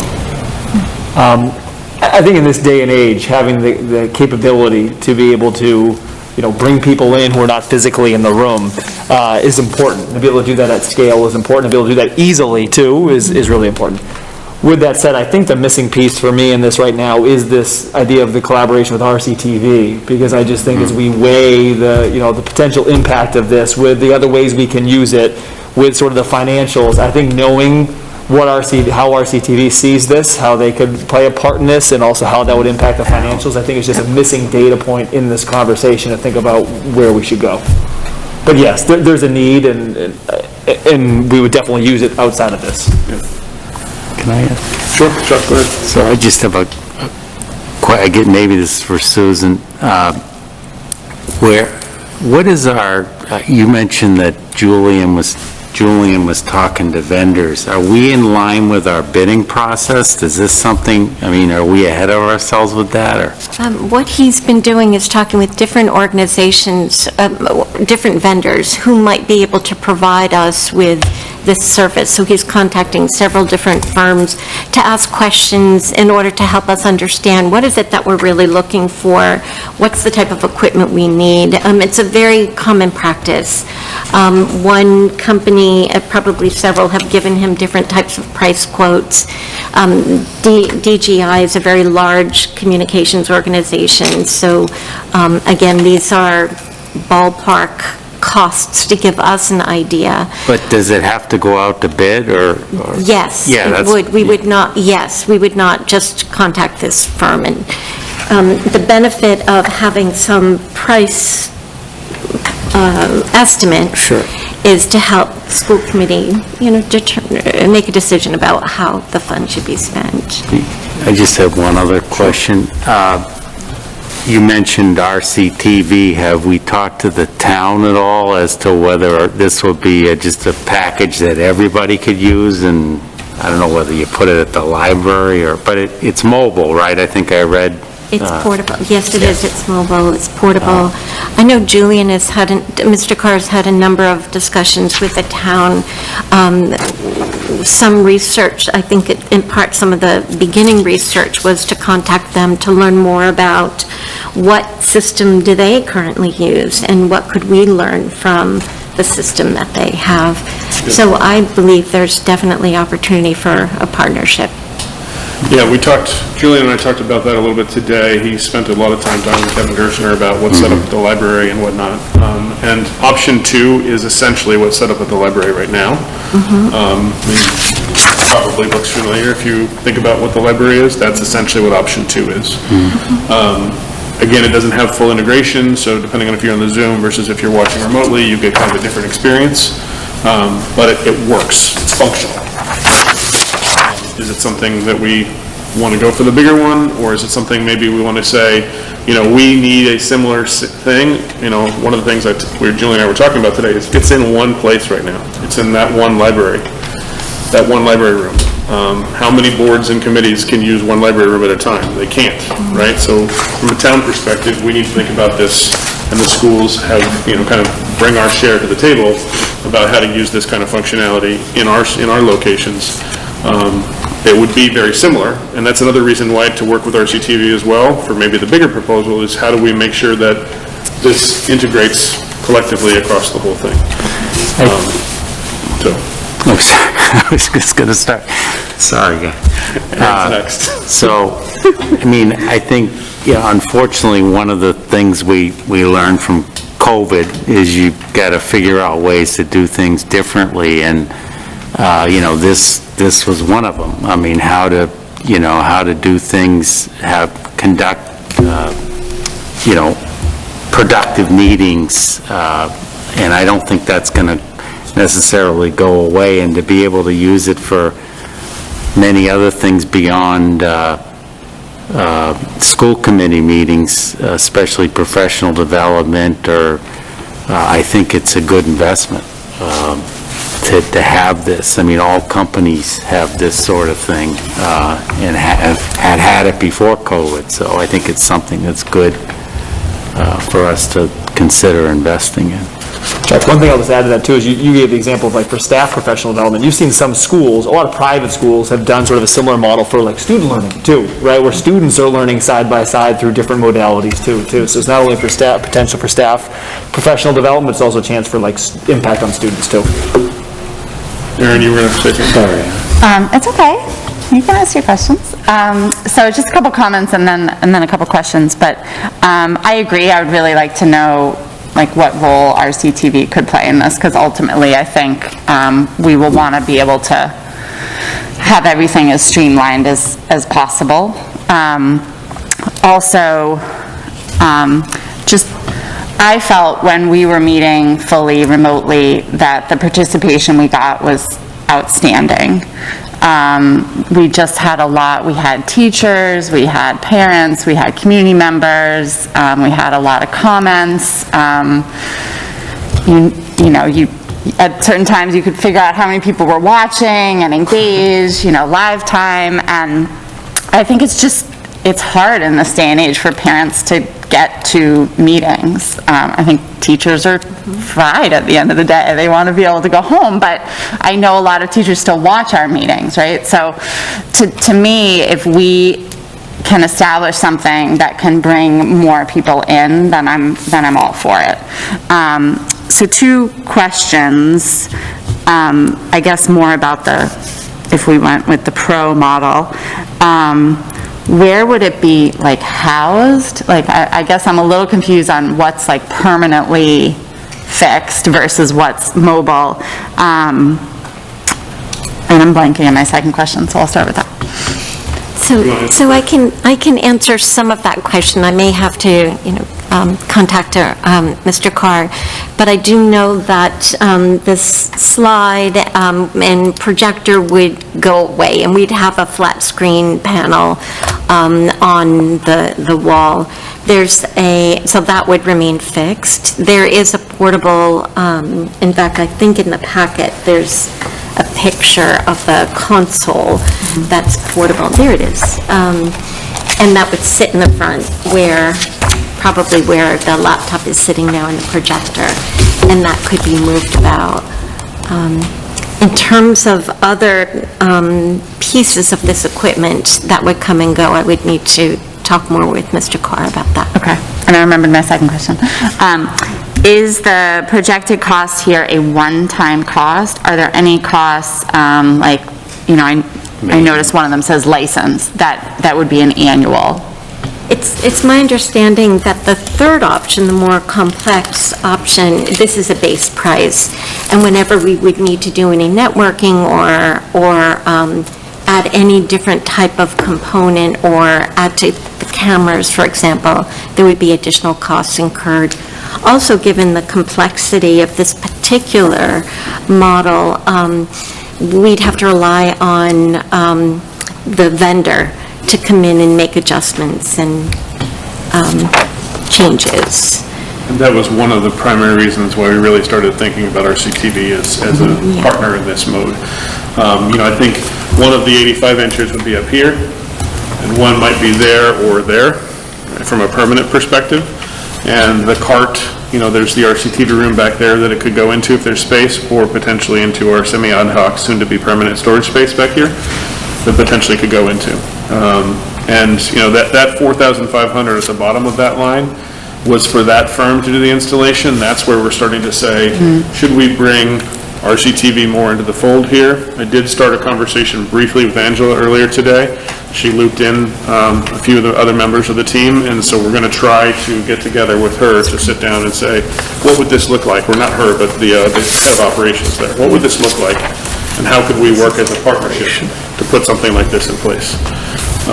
But what you'll note here is that many of the components of the bigger option are also in the middle option. In fact, they're kind of a starter kit for the middle option. You have an 85-inch monitor, you have a 55-inch monitor, you have the monitor and the cabinet.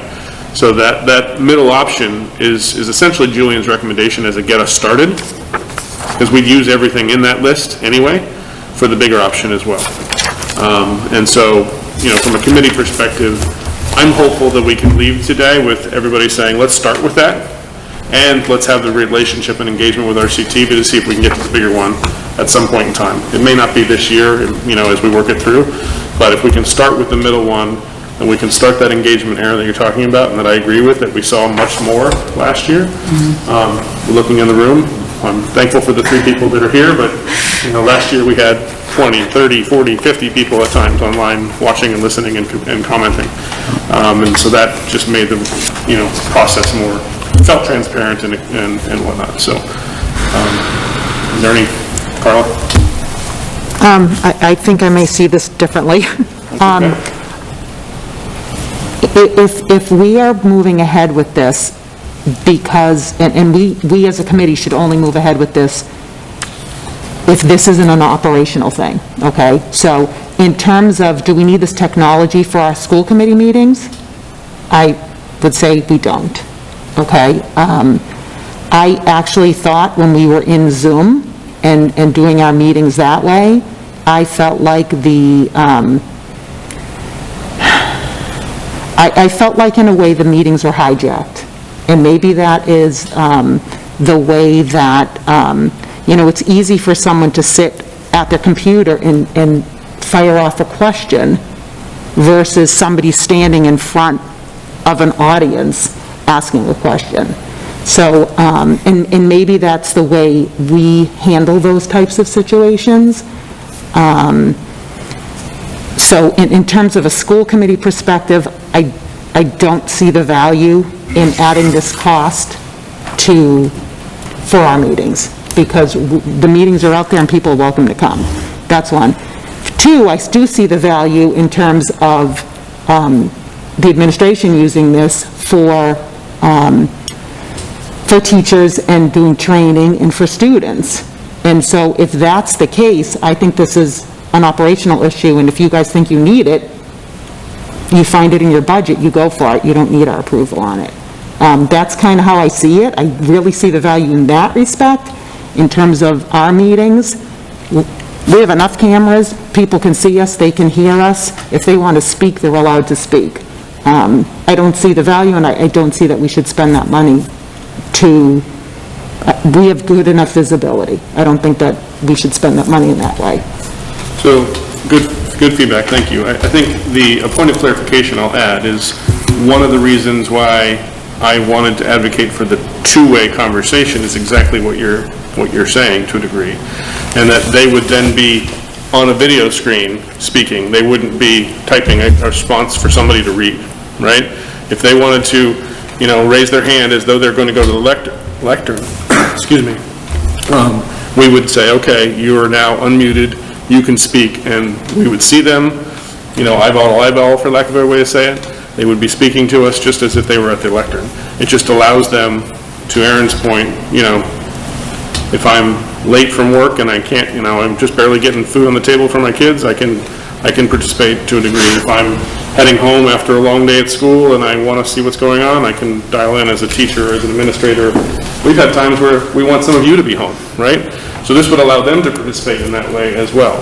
So I think it's multifaceted in the way in which it can be leveraged, and it addresses the hijacking concern by saying you're here on video, it's like you're in person to a degree, to a great degree, and it provides you a little bit more flexibility, it provides us a little bit more flexibility.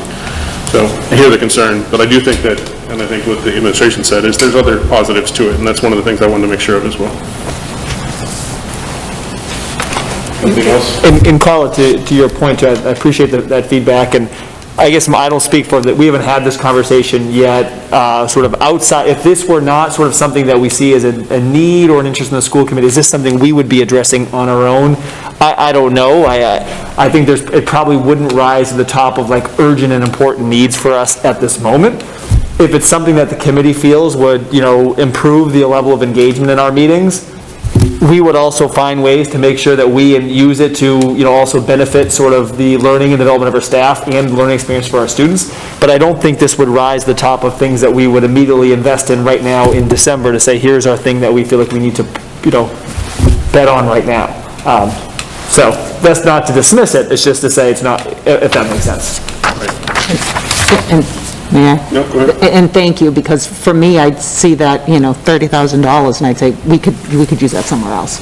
And that's, we're bringing it up because we think it's going to be helpful for our meetings, and I'm saying save the money and use it on the kids in a different way. That's my take. Chuck, go ahead. Is there, go back to Susan, is there an ARPA use for this, do you think?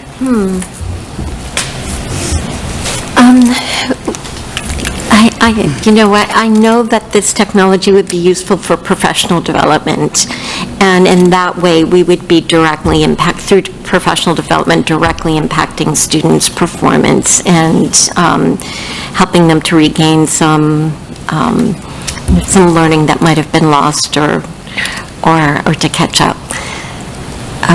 I think the I'm like a dog with a bone. Once I know this, I'm going to find ways to I know. Yeah, that money's there, we can try to find ways to use it. But I think the primary purpose for this technology is to build community engagement through the school committee meetings rather than through professional development. Thank you. Okay. Okay, anybody else? We don't have a motion necessarily on this one. We can make it if people feel like it's important. It is money that would be spent, so it is something that is worth having a motion about if we did do so. My proposal would be that we start with what Julian's recommending, which is the mid option, which would give the town of Reading a secondary option in addition to the library that has this type of functionality. and would give the administration the ability to use that in other ways, shapes and forms from a PD or other perspective as necessary. Carla, from a, use the money on the kids perspective, I totally understand that. And there's a lot of things that we've talked about that we want to spend the money on for sure. I'm on that same page. And that's why I think if we take that as a starting point, but then also say, let's talk with RCTV, there might be a bit of a partnership where that 30,000 becomes 20,000 or 25 because RCTV is willing to kick some things in too. I don't know what they have or don't have as from a funding perspective. And it might be that that's a non-starter, at which point we're still functional at a modest cost. That's something that our existing staff can support. So that would be my proposal. So with that said, I'll make the motion, and we can, as a committee, go ahead, Carla. I'll say that if RCTV picks up 100% of the tab, I'm all for it. They're not going to pick up the starting tab, so we'll go from there. So, Tom, Yep, go ahead. does it make sense that we don't necessarily have a motion tonight that says we authorize the spending, but we authorize to get firm bids? So put it out the bid and come back with and talk to RCTV and then come back with a firm proposal. At that point in time, we would vote on whether to spend it or authorize spending for that. I think that's certainly an option. I didn't go down that path initially because then we're talking about another 6 months before anything happens, right, in the reality. By the time you put the bid out, you get the response back, you then approve it, then you purchase it, then you install it, you're really talking about 6 more months. Whereas what Julian was saying is he could probably do the mid with this approval if we did this, and it's each one of those is below purchasing limits, really. So they're not, each one of them individually does not have to go out to bid, and if our team does it, we're not bidding for a contractor to install it or anything else like that as well. This could be up and running in February. So I think that's the difference in those two approaches. Okay. I do think, though, that there's benefit that if we talk about the bigger solution, then, depending on how things work with RCTV or whatnot, then it becomes a bigger conversation from a bidding perspective. Aaron, go ahead. Can other groups who meet in here use it? So I know CPAC has been very eager for something like this and has felt a real dip in their participation since being able to meet remote. PTO meetings, just anybody who meets in here, I'm just thinking about in general, increasing engagement, increasing collaboration, increasing involvement. To me, there's potential for huge gain. I think the answer to that is absolutely yes. Okay. You're also bringing in staff. So you're bringing in staff every time you're going to have a PTO meeting or a CPAC meeting, right? We have staff coming in, but you're increasing that. There's a variable cost there with staff having to So yes and maintain. no. With this option, the initial setup and the initial training, somebody who's running the meeting has to be aware of, right? But they don't have to have, and from Julian's conversation, they don't have to have somebody here on site for each one of those once that person knows how the functionality works, right? And then when you're setting up a room, when you sign up to rent a room, you say, this is what I need this, I need this, I need this.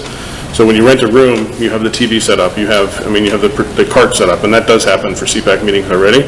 So it's like saying, okay, I want the video conference stuff set up. So it'll be set up in the room, and then it can be, that person in the room can know how to use it.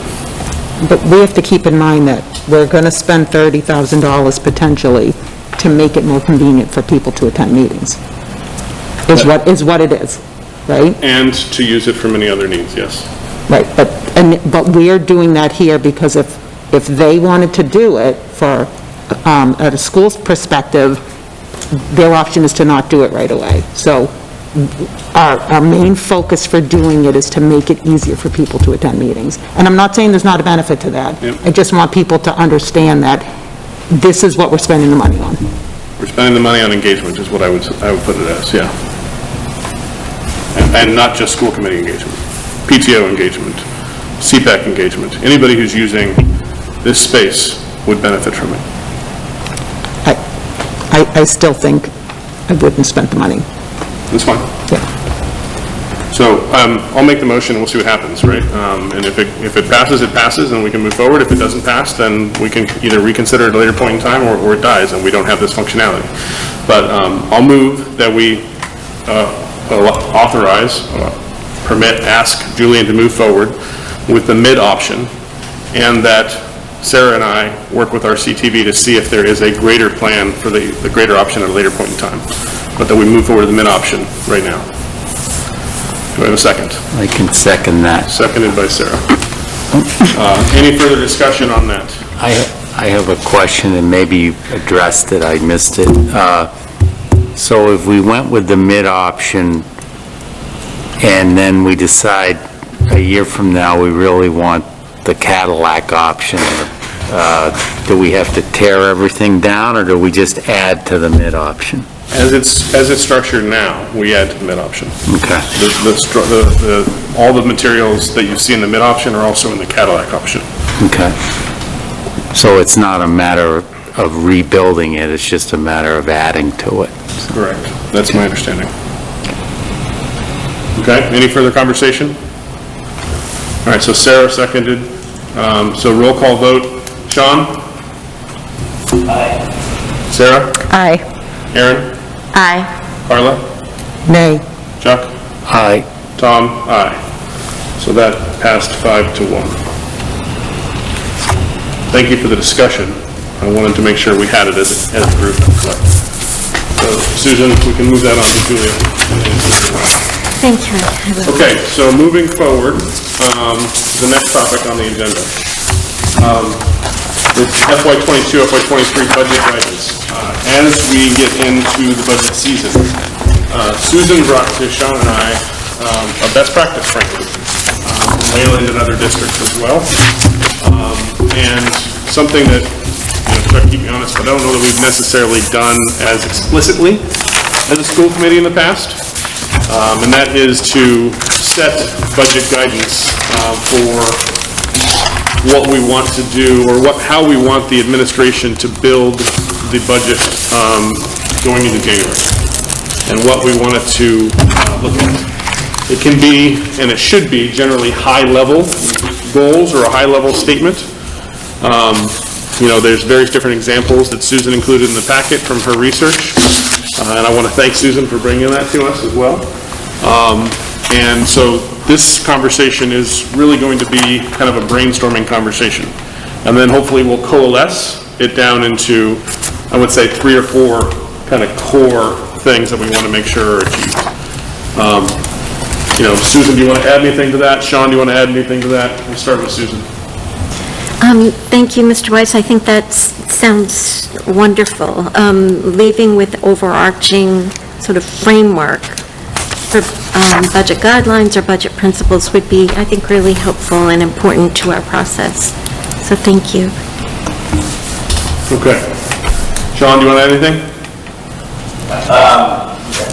Yeah, thanks, Tom. First, Susan, I'm having a little bit of trouble hearing you. Oh, sorry. I don't know, I can't see you on TV, I don't know how my microphone is oriented, but one thing I'll add just as we go into this discussion, I think when Tom and I first spoke to Susan about this, we sort of flagged that this was kind of a new process for us, and looking at the examples that are provided in the memo in the packet, I think it's going to be difficult for us, sort of in real time to get to this, to get to this level of detail. But so I guess what I want to say, I want to try to articulate is, I think it's okay if we have a discussion where we are sort of sharing in some kind of unstructured way what some of our priorities are, and we don't get to sort of a nice clean package at the end of it. I think we should probably sort of be okay with that outcome, given this is our first time taking a shot at this, and we're trying to do it for our time.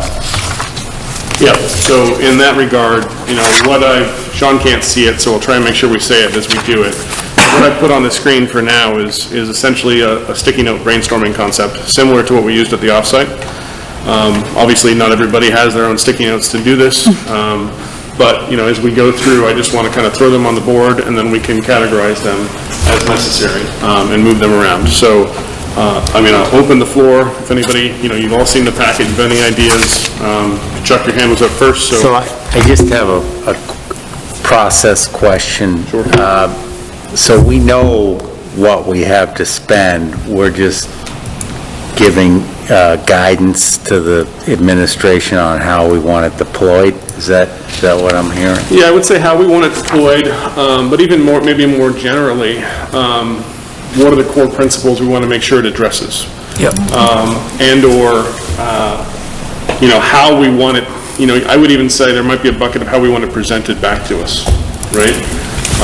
So there's certainly some things there that Susan and Tom and the team have been talking about in terms of prioritization strategy and things like that. But yes, it's kind of the core principles of how we want it to be deployed, and then potentially a little bit of a bucket of how we want to see it as well. And the idea then is, well, this will then go into feedback for them to prepare for the next meeting, where they talk about how January is going to run from a budgeting perspective. Okay? Carla?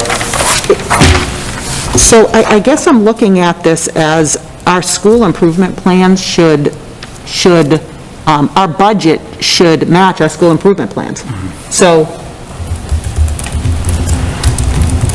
Yep, go ahead. to me, this exercise is kind of futile, respectfully. I think that if we have, we have school improvement plans, we should be tying our budget into that. And if what we're going to do here potentially conflicts with that, how do you reconcile that? So I guess first things first is that just by you saying that, that's a monumental shift from what historically has happened, right? Historically, it's been top down, what you're saying is bottom up, right? That's a big difference. If you go back and look at our budget packets, you're not going to see a school-by-school budget. Conversely, if you go look at the Salem budget packets, you would see a school-by-school budget. It's a fundamentally different way to present the budget than what we have done historically. So just by saying that, Carla, you've already changed the landscape, if that's what we agree to, from what we want it to drive from, right?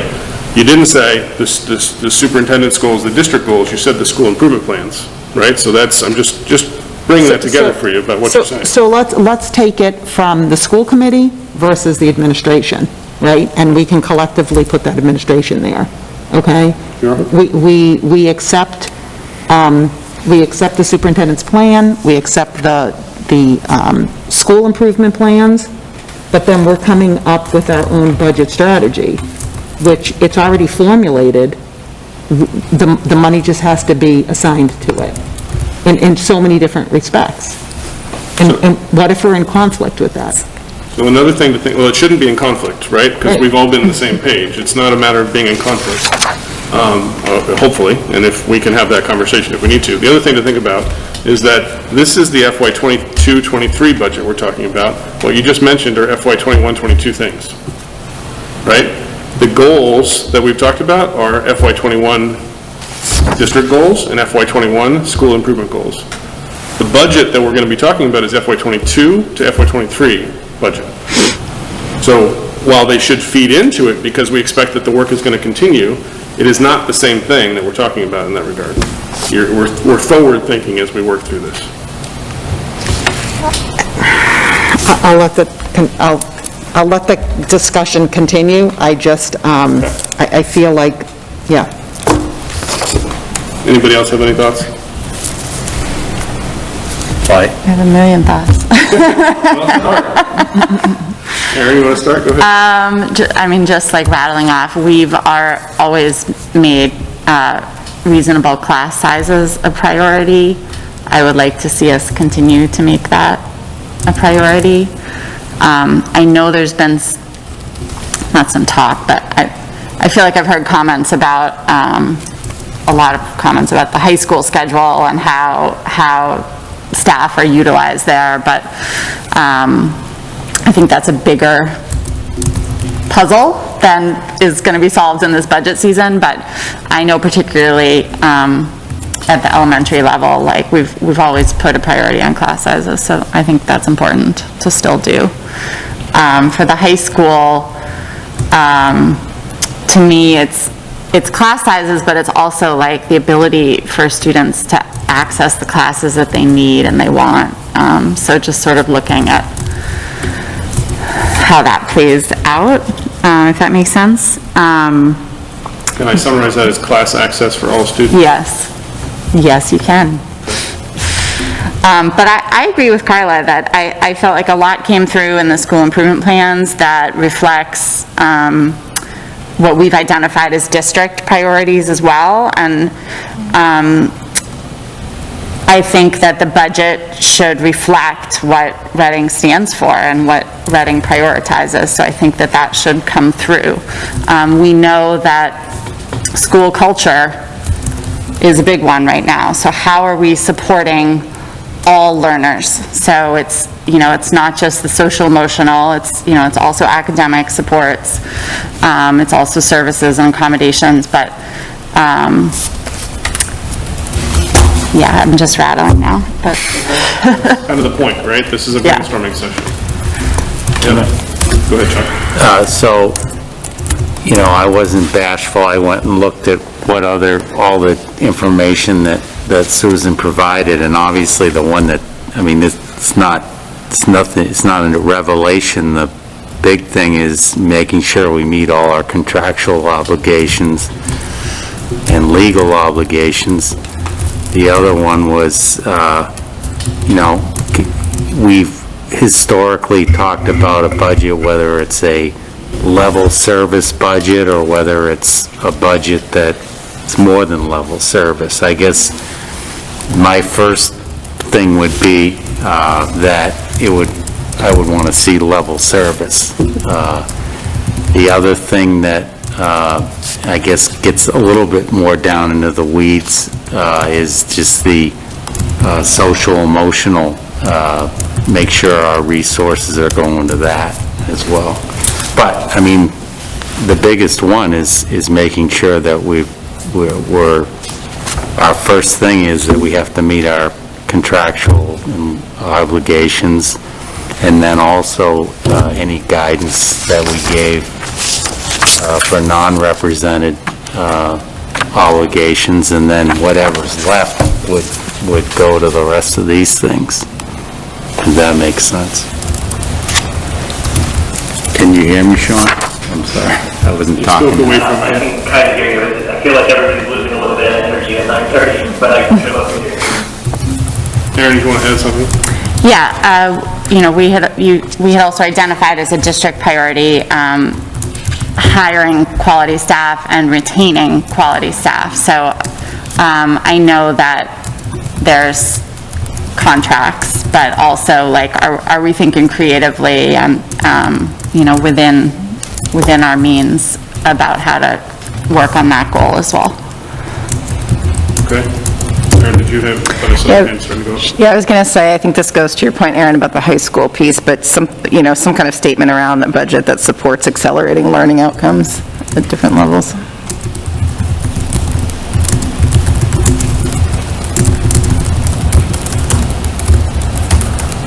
Okay. Anything else? Sean, did you want to add anything?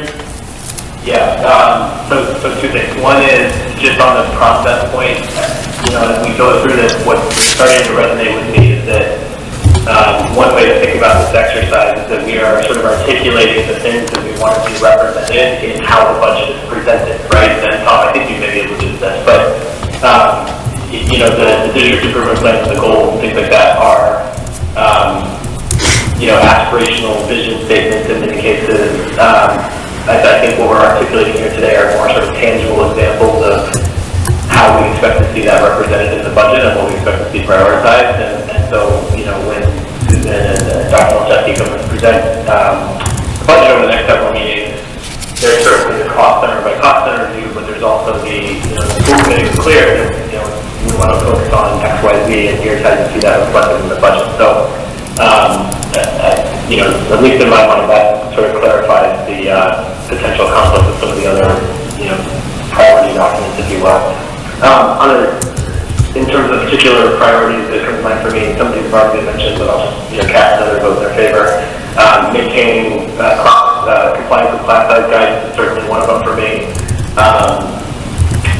Ensuring that we have the resources we need from a mental health and emotional well-being perspective, obviously given the circumstances, but even generally is the top of the list. And then the third one for me is, we talked about this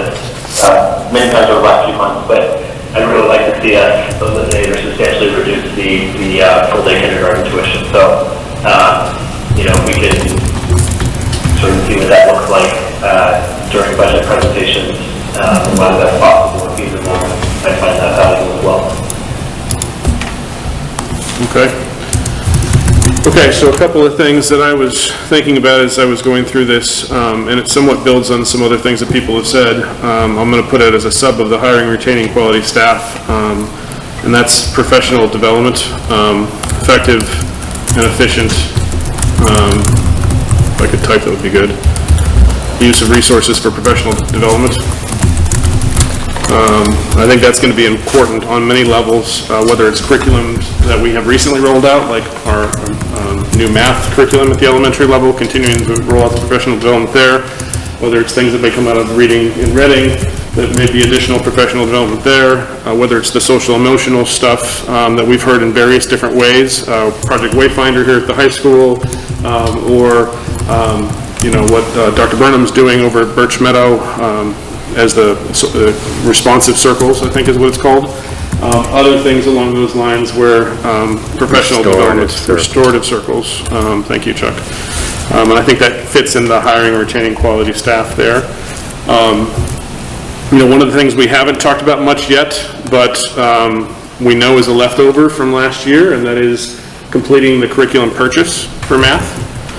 We only did 3 years in the last round. So, completing or making progress towards completing the elementary and middle school math curriculum materials. That would fit with a lot of the things, but that's something that we haven't talked about much at all lately. If I can type, I can't type and talk at the same time. Can I put a plug in to look at high school math materials as well? My son's math book is from the 1980s. We can put that in.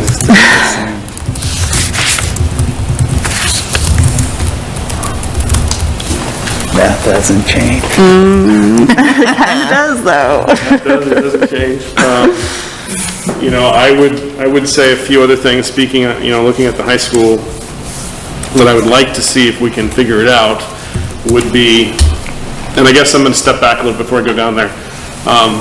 One of the things I think is going to be important here is because there's so many things that we are talking about that we want to improve, is I really think it's going to be important that we look at these different things as different items kind of discreetly, and what are the costs for those items discreetly.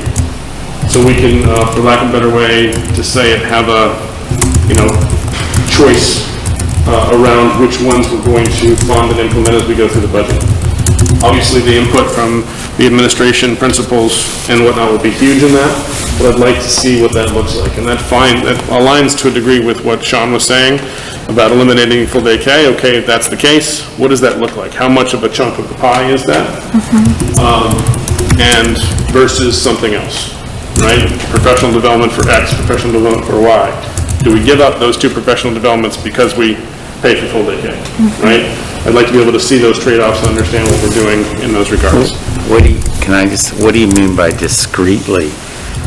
Because this has all got to be, open discussion, correct? It does. Yeah. And that's why I think when we talk about how the budget can be presented, and this also goes, Chuck, to your point about level service, right?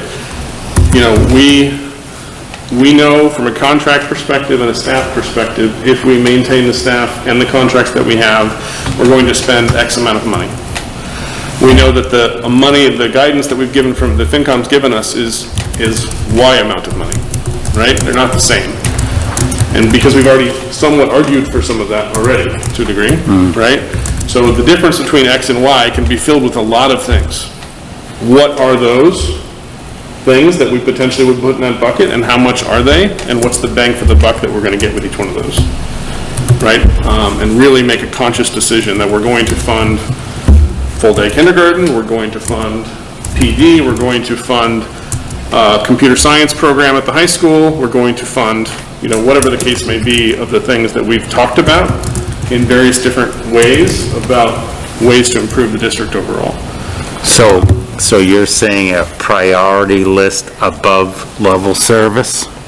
A pick list that we can then agree on a priority of. Yeah. So I'll just put that as that.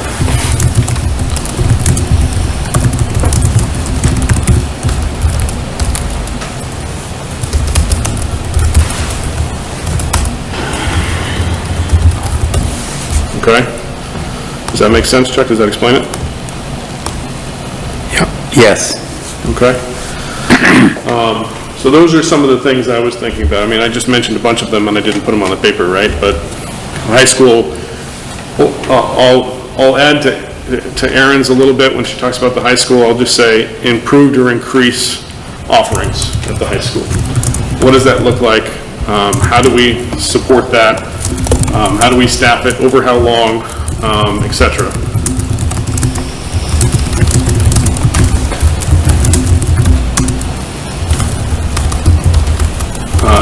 As a way to look at that.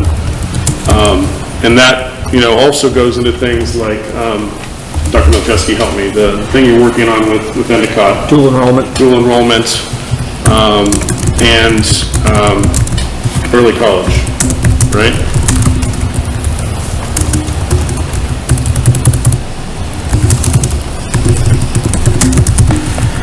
So I'll put that in the high school bucket as well. I'm going to take the level service and bring it back down here. So these are the kind of things that, as we talk about it, and this is a little bit of why it's different than just the SIPs or DIPs, right? We're getting into a little bit more detail. Erin, go ahead. So I agree with everything you've said about the high school. Another thing we've talked about, and maybe Mr. Tracy is talking about, but it's some sort of study skills lab or support for students, and we had talked about that in conjunction with requiring 4 years of math as something that they thought would probably be needed, and I think could be needed right now. So in terms of discrete things at the high school, I would add that. And that was for regular ed, right? Yeah, it was for all students, yeah.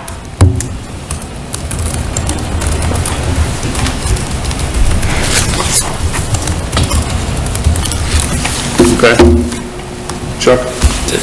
Dr. Milczewski, I know we've talked a little bit about the one-to-one. Is that all set at this point in terms of it's already factored in current budget, and so it's not, so that would be part of level service at this point, would you say? That's correct. Okay. Thank you.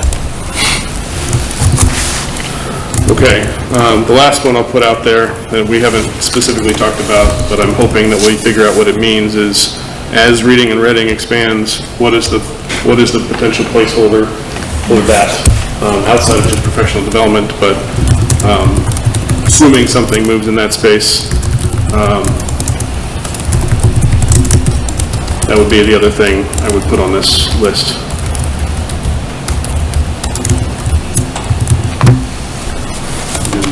Bucket that in the curriculum space.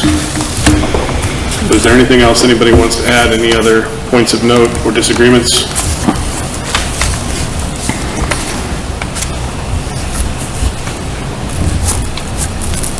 They have their work cut out for them. Well, what I'll say to keep us moving forward here is, if everybody's okay with it and they're okay with the content here, I'll take some time with Dr. Milczewski, Susan, and Sean and bucket these, right? So that there's I'm already getting close to that, but there's maybe 4 or 5 core themes that we want to put these in, and we'll put them as kind of sub-bullets underneath that, and then we can see how that best plays back to us on the 16th. Does that make sense? Okay. Susan, anything you want to add, or Tom, anything you want to add? Let's go back to Carla's original point too. I think the conversation is encouraging. I don't think anything up here is a surprise to us, or anything that hasn't been part of ongoing conversations, or anything that is sort of an outlier from conversations that would connect to our district goals or to our steps. So I just appreciate the conversation and think there is that alignment with what we are hoping for. So this is good. Thank you. Can I just ask one more question? Sure, go right So at some point, I'd like to see where, what we're actually spending versus after we've taken off the things that we have to do, so that the actual, not the not the qualitative part, but actual how much what it is and how we're doing that, so. Got it. I guess one other thing I'll put out here that we have talked about, at least with Susan, but I want the committee to be aware of as well, is I do want an explicit discussion around our revolving accounts. Right? Let's put that out there explicit as well, so that we can really see, what's coming in, what's going out, and how they're funding things appropriately as well.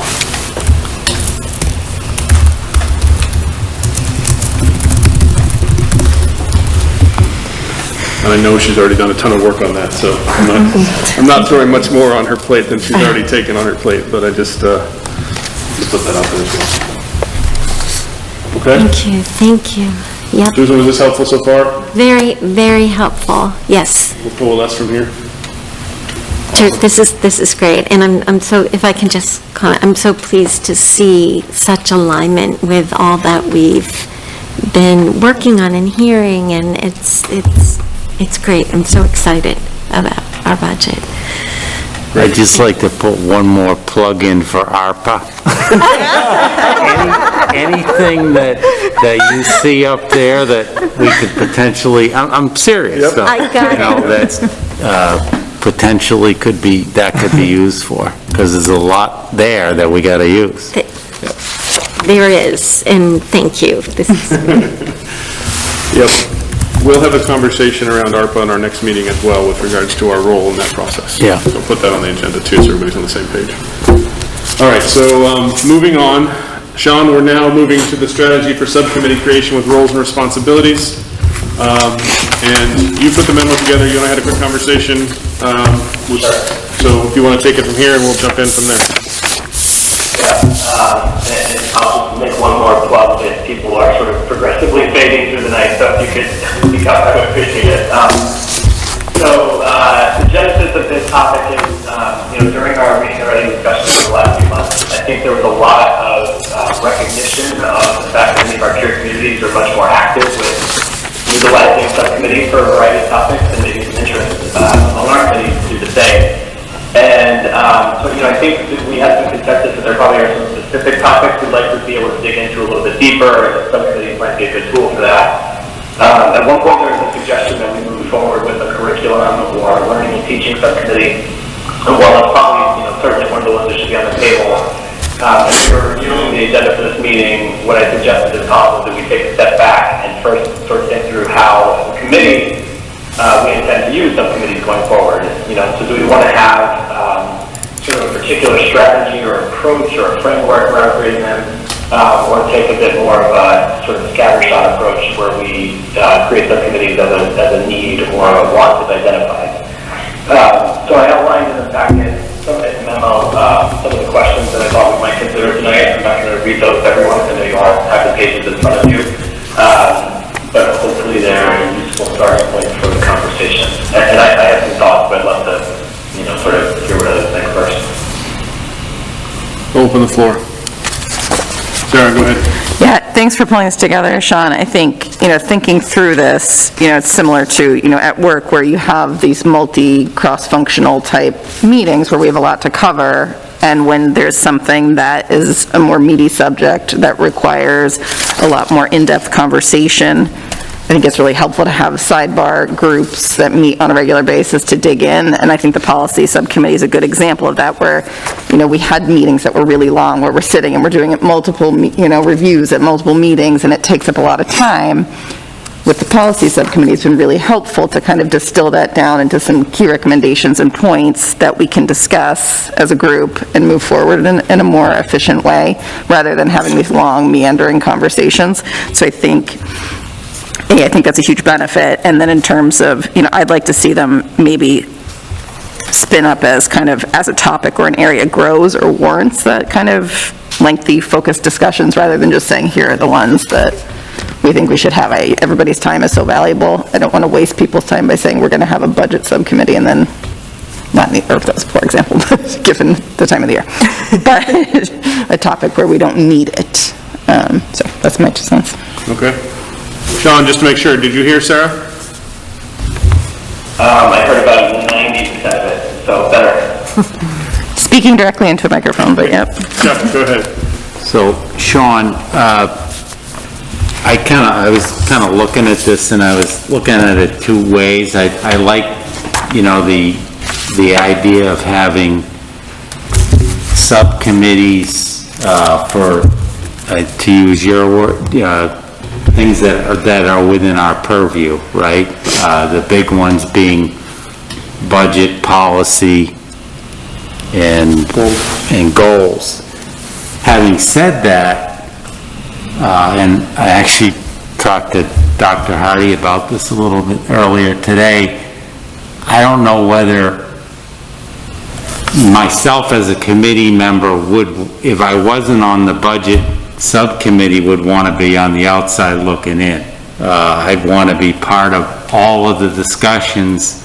So how do you do, that's one of our biggest roles, and how do you keep people engaged in that role when all the heavy lifting is done in the subcommittee? Does that make sense? Yeah, it makes a lot of sense. It's a totally fair concern. I would say, you know, two things. One is, and, you know, Chuck, I know you know this, but I'll just say it out loud. Subcommittees don't have any decision-making authority, right? Everything, you know, still comes back to the full committee at the end in terms of those key areas of purview. So that, you know, degree of engagement is at some point going to be necessary. You know, but take...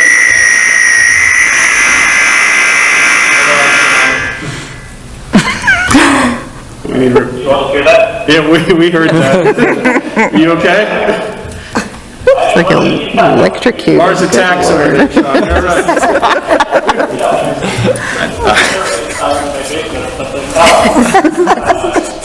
Sorry, I lost my discussion we just went through around the budget guidance. But, you know, would that have benefited from some pre-work by a smaller group between the meetings to put something, you know, forward for the rest of the committee to react to? Maybe, right? You know, maybe that's not a benefit at the end of the day. But to me, one of the reasons, or one of the sort of mental models for why you might want to create subcommittees would be when you believe that there's efficiency to be gained, you know, for the committee as a whole, right? I mean, not every discussion lends itself well to a committee as a whole discussion. So, you know, that's where, you know, a subcommittee on budget, for instance, could come in to sort of, you know, get through some of the early blocking and tackling and get to a place where the meeting decisions are the ones being weighed and discussed by the committee as a whole.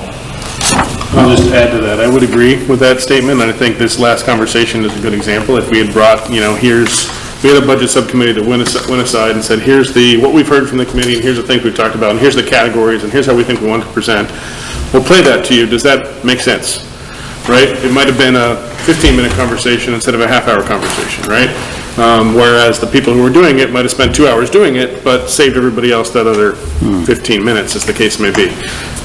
So that's some way to think about that process. I would say there's something else that, you know, as we were talking about this, that I felt was, and the reason why I put the whiteboard back up, I felt was a good way to look at it, and I think there's kind of a strategic horizontal vertical framework. And Sean was, you know, as we were talking about this, putting this out as an idea, and I think it's a really good idea because of the intersection of things. So if you think about, you know, the three pillars, policy, goals, budget, as the vertical framework, and those are kind of the standing committees to a degree, if they need to. We can argue, I mean, to Sarah's point, we may not need one all the time, or we can spin it up, and it doesn't have to meet every month. The goals might be the most intense to meet in July and August to prepare for September, and then you may not meet again until the next July and August. So that's the other thing we should talk about, is that this doesn't mean that these subcommittees are meeting all the time, right? It would exhaust the administration if that's the case as well, right? If you look at some other things, you'll see that they're meeting once or twice a year. They're meeting, you know, 3 times a year. Or policy, in our case, we have some catch-up to do, so there's a little bit more work to do there. Budget probably is going to meet in November, December, getting ready for January, right? And then you'll be good to go again until the next November, December, getting ready for January. So there's some timeliness to certain things as well. But the other thing that I was thinking about is the horizontals. And I think the horizontals have a play in this, and that's where things like learning and teaching could come in. or operations, or safety could come in, potentially, depending on what we want to do. I'm not saying there's anyone I necessarily want to do. I think curriculum and/or learning and teaching is one I do think I want us to do. But that then has a play across the other verticals. So if you think about it from a picture perspective, if you put, your learning and teaching here, I'll just call it that for now, there are policy impacts that could come out of that. There are goals impacts that can come out of that. There are budget impacts that can come out of that. And as you think about it from that perspective, you're drawing a continuum line across the board, if my drawer will work. Your continuum line goes across and you're going to intersect. So the question becomes, when does learning and teaching do something about policy that's important for learning and teaching? And what does the policy committee have anything to do with that?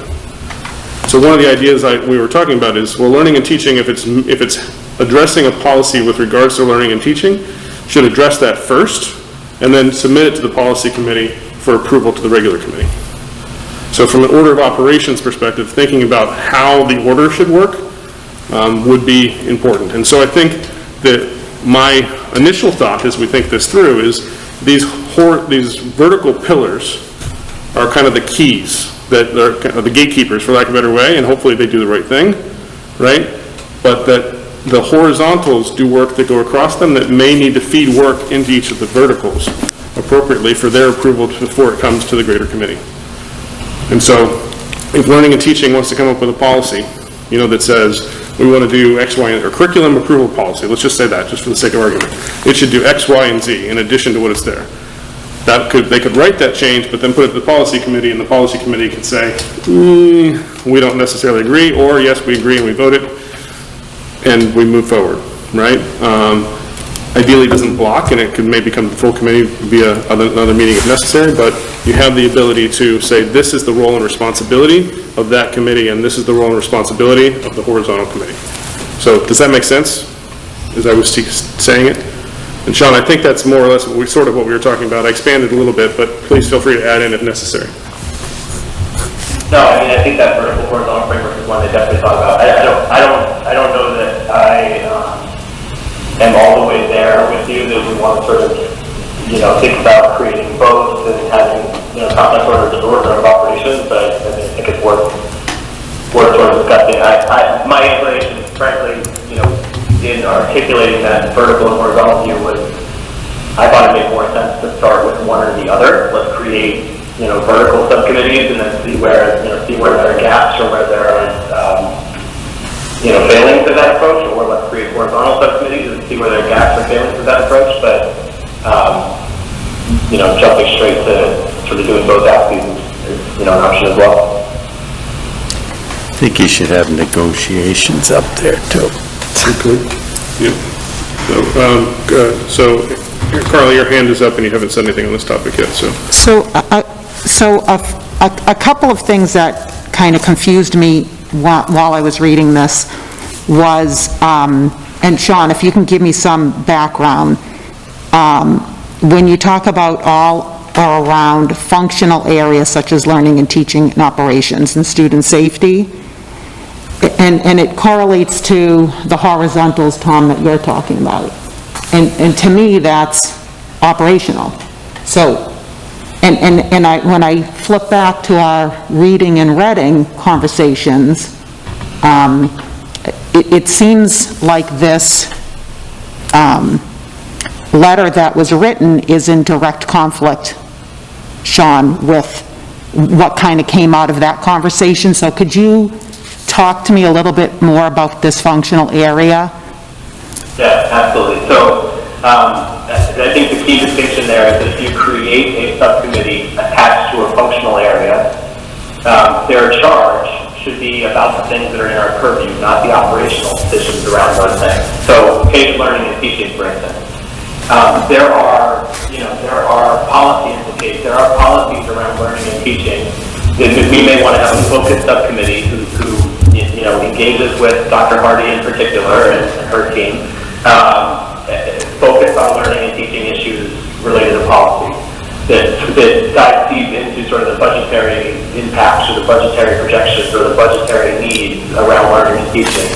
that, provides a perspective on what a good set of, goals for the superintendent with respect to learning and teaching, or provide,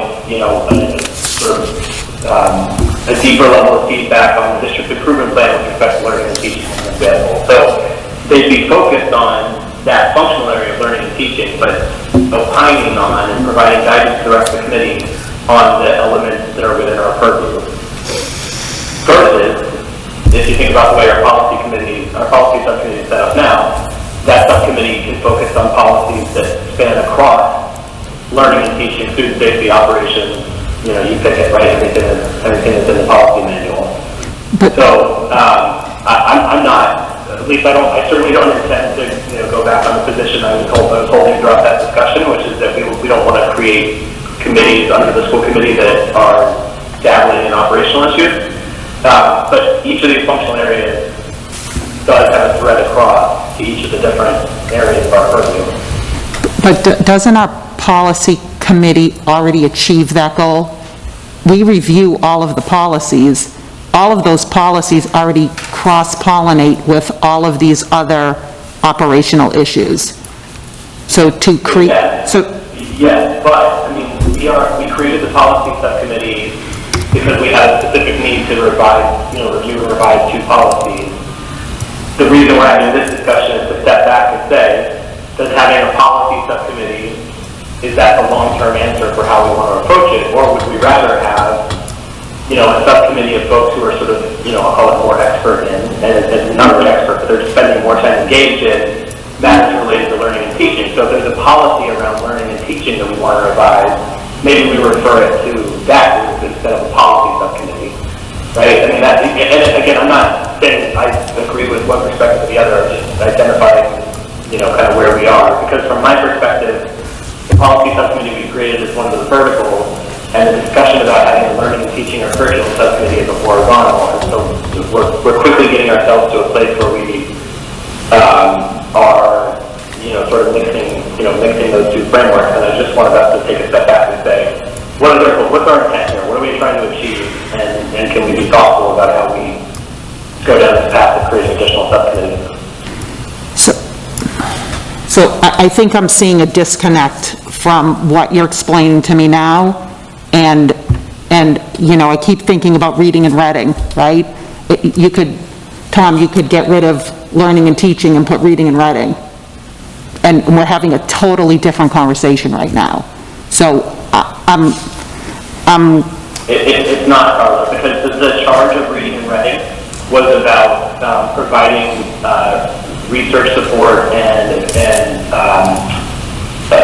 advisory support to the administration. It wasn't about providing input to the school committee for goals related to reading instruction, for instance, or for budgetary decisions related to reading, for instance, or for policy decisions related to reading. If that committee had been structured, that truly as a subcommittee of the school committee to inform some of those things, we would have had a different conversation, at least from my perspective. well, I think the biggest thing left out of that is the curriculum piece of it, right? It was all based on curriculum, which affects goals, which affects budget. So I see it as apples and apples, but the dialogue is different for me.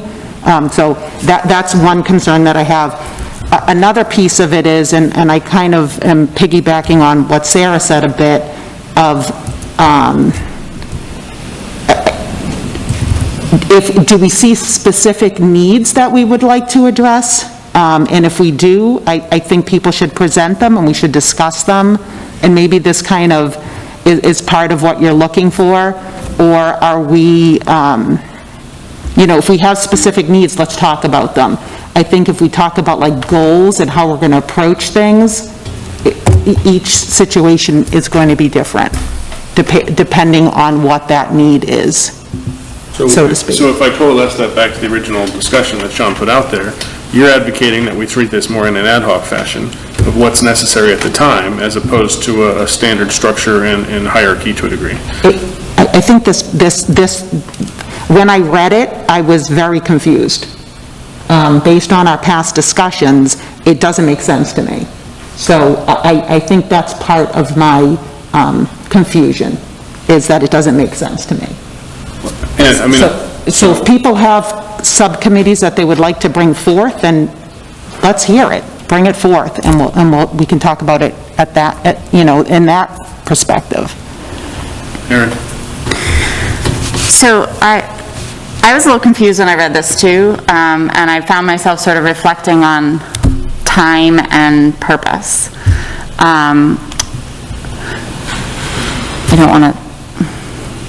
I recognize that it's a privilege to be in our position, and I recognize that we, in choosing to run for school committee, that, we're accepting a certain level of responsibility and time commitment. But it's a massive time commitment, what we do. So I'm not in favor of creating subcommittees just to create subcommittees or just because other districts have subcommittees. Some districts have more than 6 school committee members, so they can, divvy things up. But I think you had spoken of efficiency. Having worked on the policy subcommittee, I see the efficiency piece.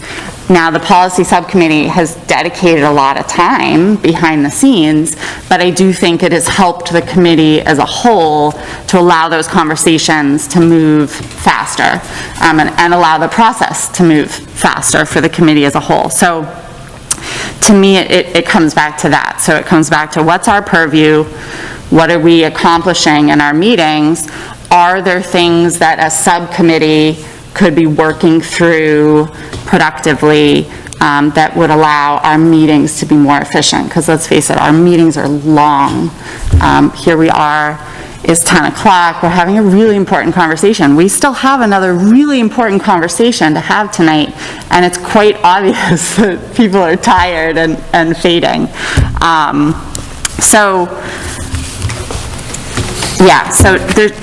there's nothing on here that to me screams like, oh, we need that subcommittee right now, to me. But I think if someone's feeling that way, like there's something that needs to be happening behind the scenes, and here's the benefit to the committee as a whole, therefore here's the benefit to the district, then I'm open to that. But looking at some of these, particularly North Reading, I don't even understand what that subcommittee would be talking about that's related to our purview. Like, what is, yeah.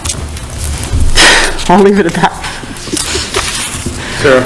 Yeah, I think following that up, just, last time we met, we had talked about the need potentially for a subcommittee focused on curriculum or teaching and learning or whatever you want to call it, and follow up. And I think, as I've been thinking about that more, and we've been talking about the budget and all of the kind of the pick list, I see a specific need there with, given the focus on expanded learning opportunities at the high school and all these other things, accelerating learning outcomes, and the impact on budget and goals, I see a specific need there for a subcommittee around teaching and learning or curriculum or however you want to phrase it. Obviously, other subcommittees would have value. I just, again, there's only so many hours in a day.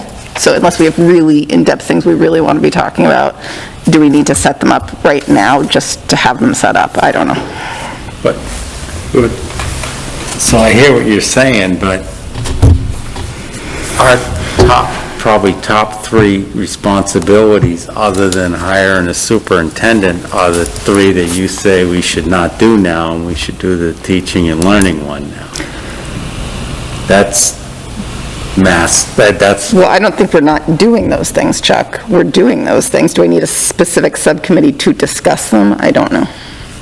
So we have one around policy. I don't know that Not doing them, but why would we, if we were going to talk about setting up subcommittees, wouldn't we be setting up subcommittees of things that are our primary responsibilities first? So, let me just interject a little bit. I think that's a possibility, and that's the reason for this conversation, is to get us on the same page. I think Sean was very right and smart to say, let's take a pause, let's make sure we're doing the right thing here, and that we know what we're doing as a committee, right? With no ulterior motive, then just let's make sure we're doing the right thing. I think we can look at this in other ways as well, right? Like I said, there's a little bit of a discreteness to goals from a timeline perspective. It's not an every month thing. It happens maybe, and we can talk about, we can create it and dissolve it. That's another possibility. It doesn't really make much sense to do that necessarily, but you could create it for July and August and dissolve it and be done with it. That's a possibility. Or you can create it, let it stand, but it really only meets in July and August. Or you can say, you know what, we're all going to go to an offsite, we're all going to work together, and the goal will come out of that, and we're good to go, right? There's multiple ways to approach the problem. I think where I'm coalescing as this conversation's evolving is, the efficiency side of it, the benefits to the whole committee. I appreciate that summary right there, and obviously I put it up there as a specific note. But I think the things that we think will be more intensive and will take more time are the things that we should be talking about in that space. So we knew coming in that we had a lot of policy work to do, right? We highlighted 2, but I think multiple members of this committee have said those policies haven't really been looked at in 14 years. There's been a lot of changes. They're out of date with MASC. They're out of date with maybe even best practice. We need to get them up to speed. And you 3 have been doing a yeoman's work in getting that work done. To Sarah's point, there's another case here where we have a lot of things going back to our other whiteboard that clearly align to learning and teaching and improving outcomes and whatnot, which is something that has big impacts on goals, big impacts on budget, and so maybe this is where that horizontal thing, and quite frankly, it's going to take a lot of time, a lot of unpacking, a lot of configuration to figure out which ones we're going to do, how we're going to do it, maybe there's a budget thing that's a multi-year budget plan that comes out of that group, right? Maybe there's something that's a multi-year goals plan that comes out of that group in alignment and in working with the administration. So I think there's an urgency side as well. I'm going to put that in the other blue bucket, is urgency, efficiency, and benefit to the whole committee would be the driving factors that I see of creating a subcommittee to get things done. Does that make any sense? I think I would like an example of the learning and teaching subcommittee. Maybe that will... Yeah, I would love to know, so Arlington has one, looks like North Reading and Andover don't. I would love to know what those committees do, and is it just the school committee members meeting and talking about it, or are they involving, who are they involving from the district? How much more is it putting then on those people's plates? I mean, what I've seen when I was doing some of the research for the other things, and others can add into this, and if anybody has anything over here that they want to add in, because I know you had a bunch of them in Medford as well, is it's joint work, really, but it leads into how do you present that from a goals perspective, how do you present that from a budget perspective, how do you present that from a policy perspective? Do we see things here that need to be worked on in that space? If we just take learning and teaching in our particular case, it probably comes down to how are we going to prioritize this? And from a goals perspective and budget perspective. There's so much work to happen in that space right now. Just go back to our other slide, that there's a lot of work there to say, how do we think about this from a priority perspective, that we would come back to the greater committee and say, we thought about these 10 things. We spent a lot of time, we put them in this decision chart, and of these 10 things, we're going to say these 3 things are going to give us the biggest bang for the buck, and here's what we think the budget impact is going to be, and here's the students we think it's going to serve, and here's how we think that will play into the next 2 years. That's a ton of work to get done that is directly in regards to learning and teaching, but it's a partnership with the administration. So is that not happening? I would imagine you guys are having those exact conversations. Am I mistaken in that assumption, or? No. So I imagine they're already doing that work, so I guess I'm less clear on what our role is in that. I mean, I think they're doing a lot of that work, right? But when it comes down to how would we project it from a goals perspective, and how would we project it from a budget perspective? I mean, I think there's definitely feedback that I would think we as a committee want to provide. Maybe that's my own thought process of to Chuck's point. These are our roles: policy, goals, budget, right? So we should have an active role in those roles, not a passive role of receiving it and having it come back to us. I think that's the difference that we're talking about in this particular regard. But I think the active role needs to be very aligned with the administration and working very closely with them. So I don't know if Tom Yeah, would so add. I would say, first, to your point, Aaron, yes, right? I think when you describe sort of the work of what, all the things that came out of like the SIPs and on the board before, that's our job is to improve, outcomes for students in the Reading Public Schools. Academically, social, emotionally, our goal is to improve outcomes. So on a daily basis, we are having conversations about what are we going to do, weighing pros, cons for different strategies of trying to improve academic outcomes. And I hear in this conversation sort of the through line of the implications, though, in these conversations that do tie to policy, right? That do tie to goals and do tie to budget. I know that, so I see sort of how this conversation is that it's not just the work we do, but there actually are ties to sort of what the expectation of what school committee does. What I'd be interested in knowing is that I know there's a lot of communities who have sort of curriculum subcommittees or teaching and learning subcommittees. And I think here we just see sort of a handful of communities. I'd be interested in learning more about the communities that are actually leveraging that in a positive way, right? So I think I've been a part of some that it's been more just updating, hey, here's what we're doing in these curriculum areas, and that doesn't seem to be a great use of that.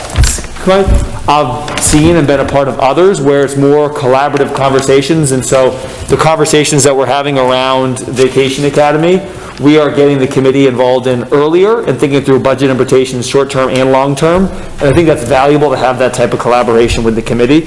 So I could see value in it, but knowing it seems like the committee's in a little bit of a different place than just where we are right now, it might make sense to do a little bit of research, or for either us or for others to connect with communities that have these subcommittees around teaching and learning, around curriculum in place, to learn a little bit more about how they use this and learn about ways that maybe it's moving the work forward. We are all on board with adding collaborative structures that are going to help us do the work and move the work forward. And we're also not interested in adding things like the committee said that are just going to be burdensome for us. So I think that would be helpful. I think if we could do that next layer of research here, just as a thought. Okay. Sarah? Go ahead, Sean. Yeah, thank you. Aaron, you were asking, like Arlington curriculum committee, for instance, I just pulled up their last two agendas. The most recent meeting, they had one item, which was discussing a revised job description for a mental health assessment and outreach specialist. And I would look at that and I would say, why do you have a committee to do that? Why is the school committee, engaging at that level of granularity? Anyway, is maybe another question. The other one, science camp planning update. These are just much more granular. This is just one town, but much more granular, sort of, deep dive into this area of curriculum and instruction. And it's probably interesting. Does it provide a ton of value to the committee or to the community? Probably not. It probably just generates more, more time and effort. So, where I fall out in this after hearing this discussion, I don't think we have any clear consensus on a particular framework we want to use to define how we want to make that brings us back to taking more of an ad hoc approach. But what I'll say is that, consistent with the reading and writing discussion, any ad hoc committee that comes before us to create, I'm going to be looking really carefully at, I like this point about efficiency for the committee as a whole. So I'm going to be looking really carefully at, how does this support the things that are clearly within our purview, and how do we ensure that it's doing so in a way that isn't going to be, sort of unnecessarily burdensome on the staff. I mean, every hour that, one of the members of the administration spends with us or a subcommittee is an hour that they're not, off coaching staff or participating in special development or in buildings or, whatever else they might be doing that's probably of higher value than talking to us sometimes. So, I don't know, that's sort of where I head out after this discussion. Okay, we'll close with Sarah, and then we'll move on to the next topic. Yeah, I was just going to say, I have a lot of that research from the last time that I can share with you, Tom, that I think there were at least 20 towns that I kind of stopped after that, were using curriculum and other types of subcommittees, and I think some of them, it didn't seem like a great use of time. It was kind of like giving the debrief that we would get in this type of meeting to the subcommittee, which I'm not sure that's what we're looking for. In other towns, that it was, where they were really digging in on a topic, like we're going to redo the math pathways for the entire district, like really digging in and doing that collaborative work that would take up hours and hours of people's time. outside of it, so certainly I can send some of that for examples for people to look at. We can take that next step. I think it's a fair next step, and, we can build on whatever Sarah finds and see what other examples there are, and then, for lack of a better way, find a model committee that we think this one is a good one, and maybe debrief a little bit with that and work from there. There's your first subcommittee. To research other people's subcommittees. It's another one of my night jobs, so keep me up from, 12:30 to 1:30 instead of going to bed at 12:30. I do think there's a lot of value, though, that since this is a healthy conversation, I think, and I think there's a lot of possibilities with this, so I think it makes sense for us, like, this first bullet, what should our intent be in creating the subcommittees? Well, what could the value of a teaching and learning subcommittee be for our district, right?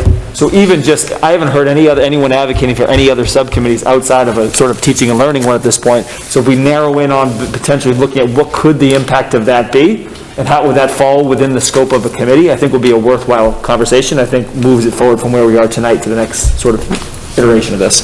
That gives me 2 actions now, thanks. I know you need more things to...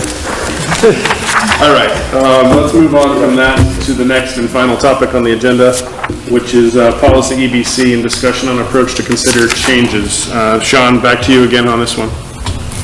Sure, so folks will remember a few meetings ago, I formally asked them to review this policy, and if I remember correctly, I think Sarah concurred with asking for that.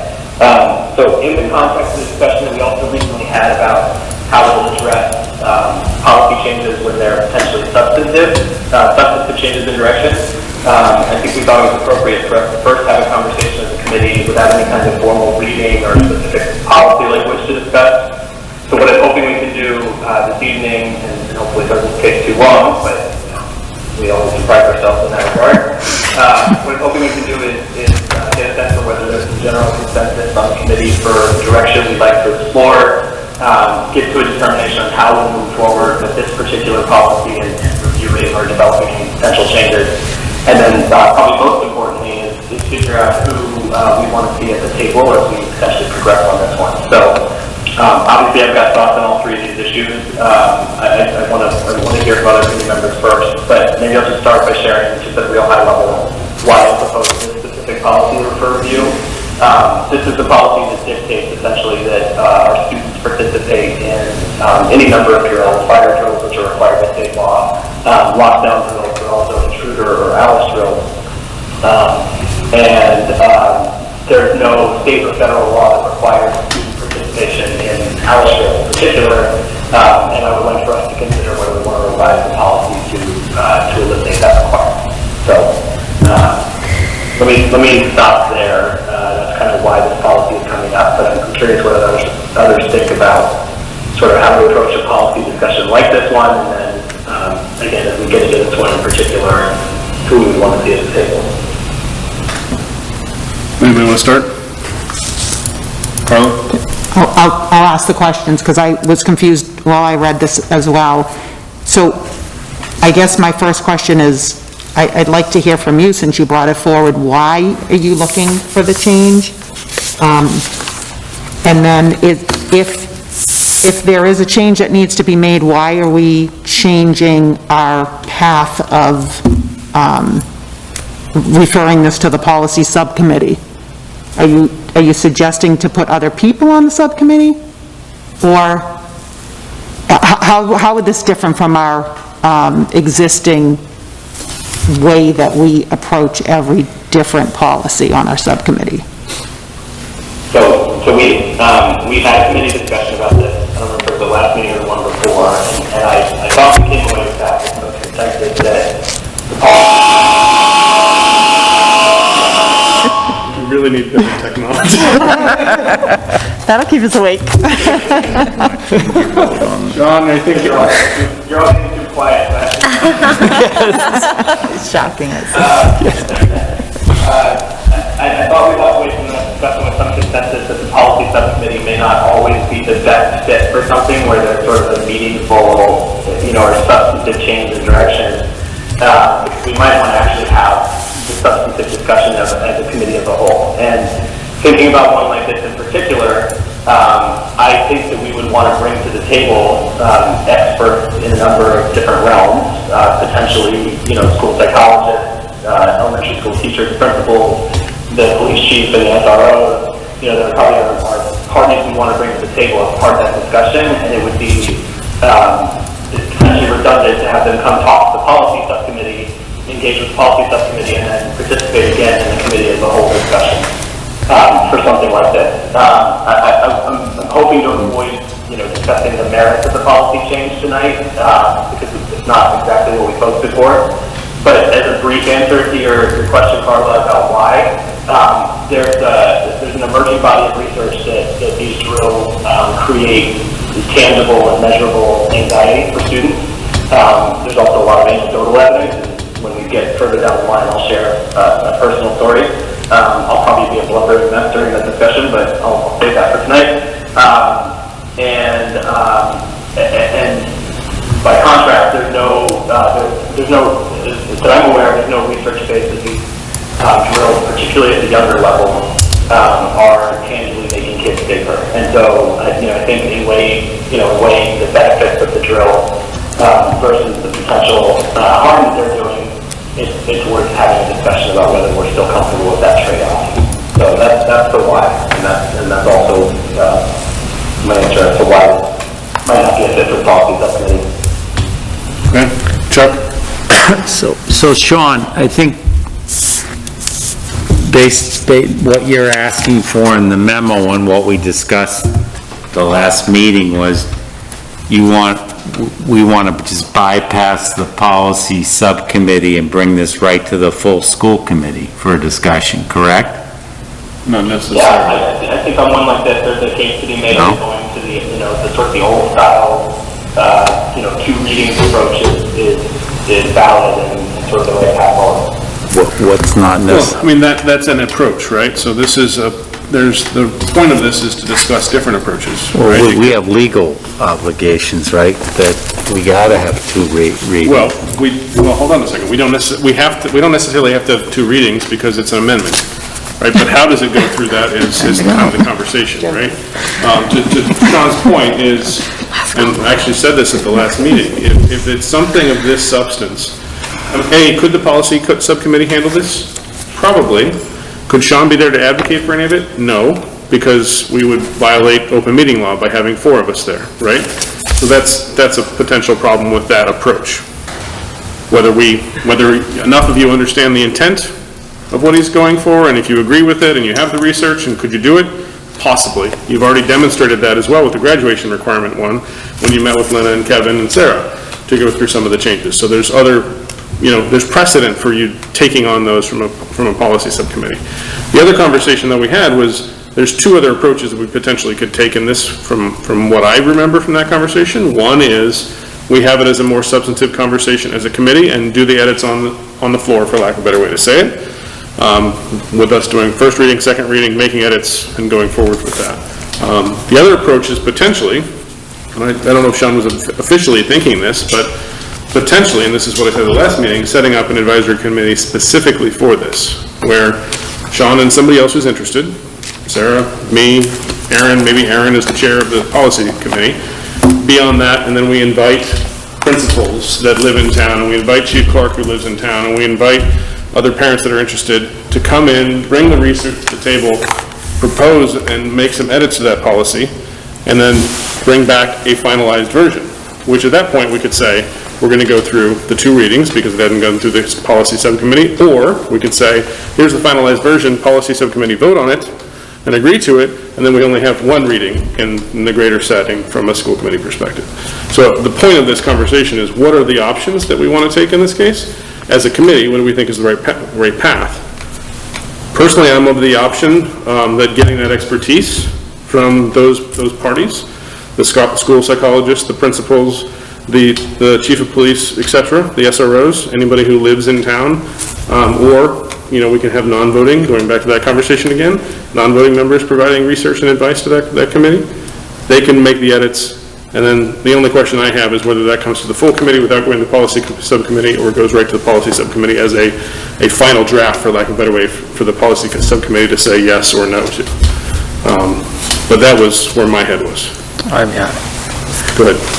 Yeah, I didn't think of it as make it that complicated. I thought that we were going to pull it out of the subcommittee and bring it right to the regular school committee. We can certainly bring all the experts in to our meeting, have that as an open meeting with anyone from the public that wants to participate, and make edits or and go through it. That's the way I understood it, but Sean, maybe I misunderstood, but No, Chuck, you're spot on. I mean, I don't think we need this.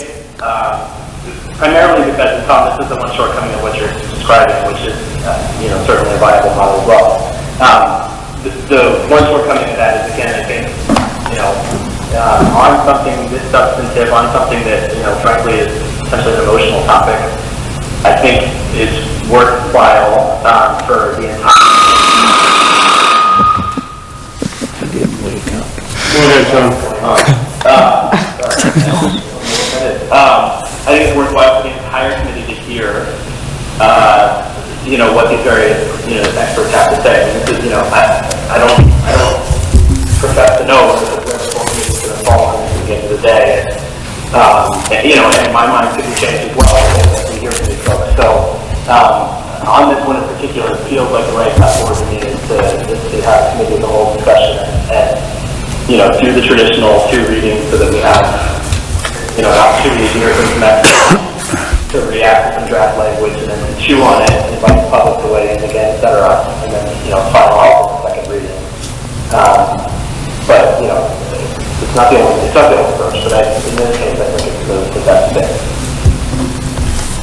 Erin, go ahead.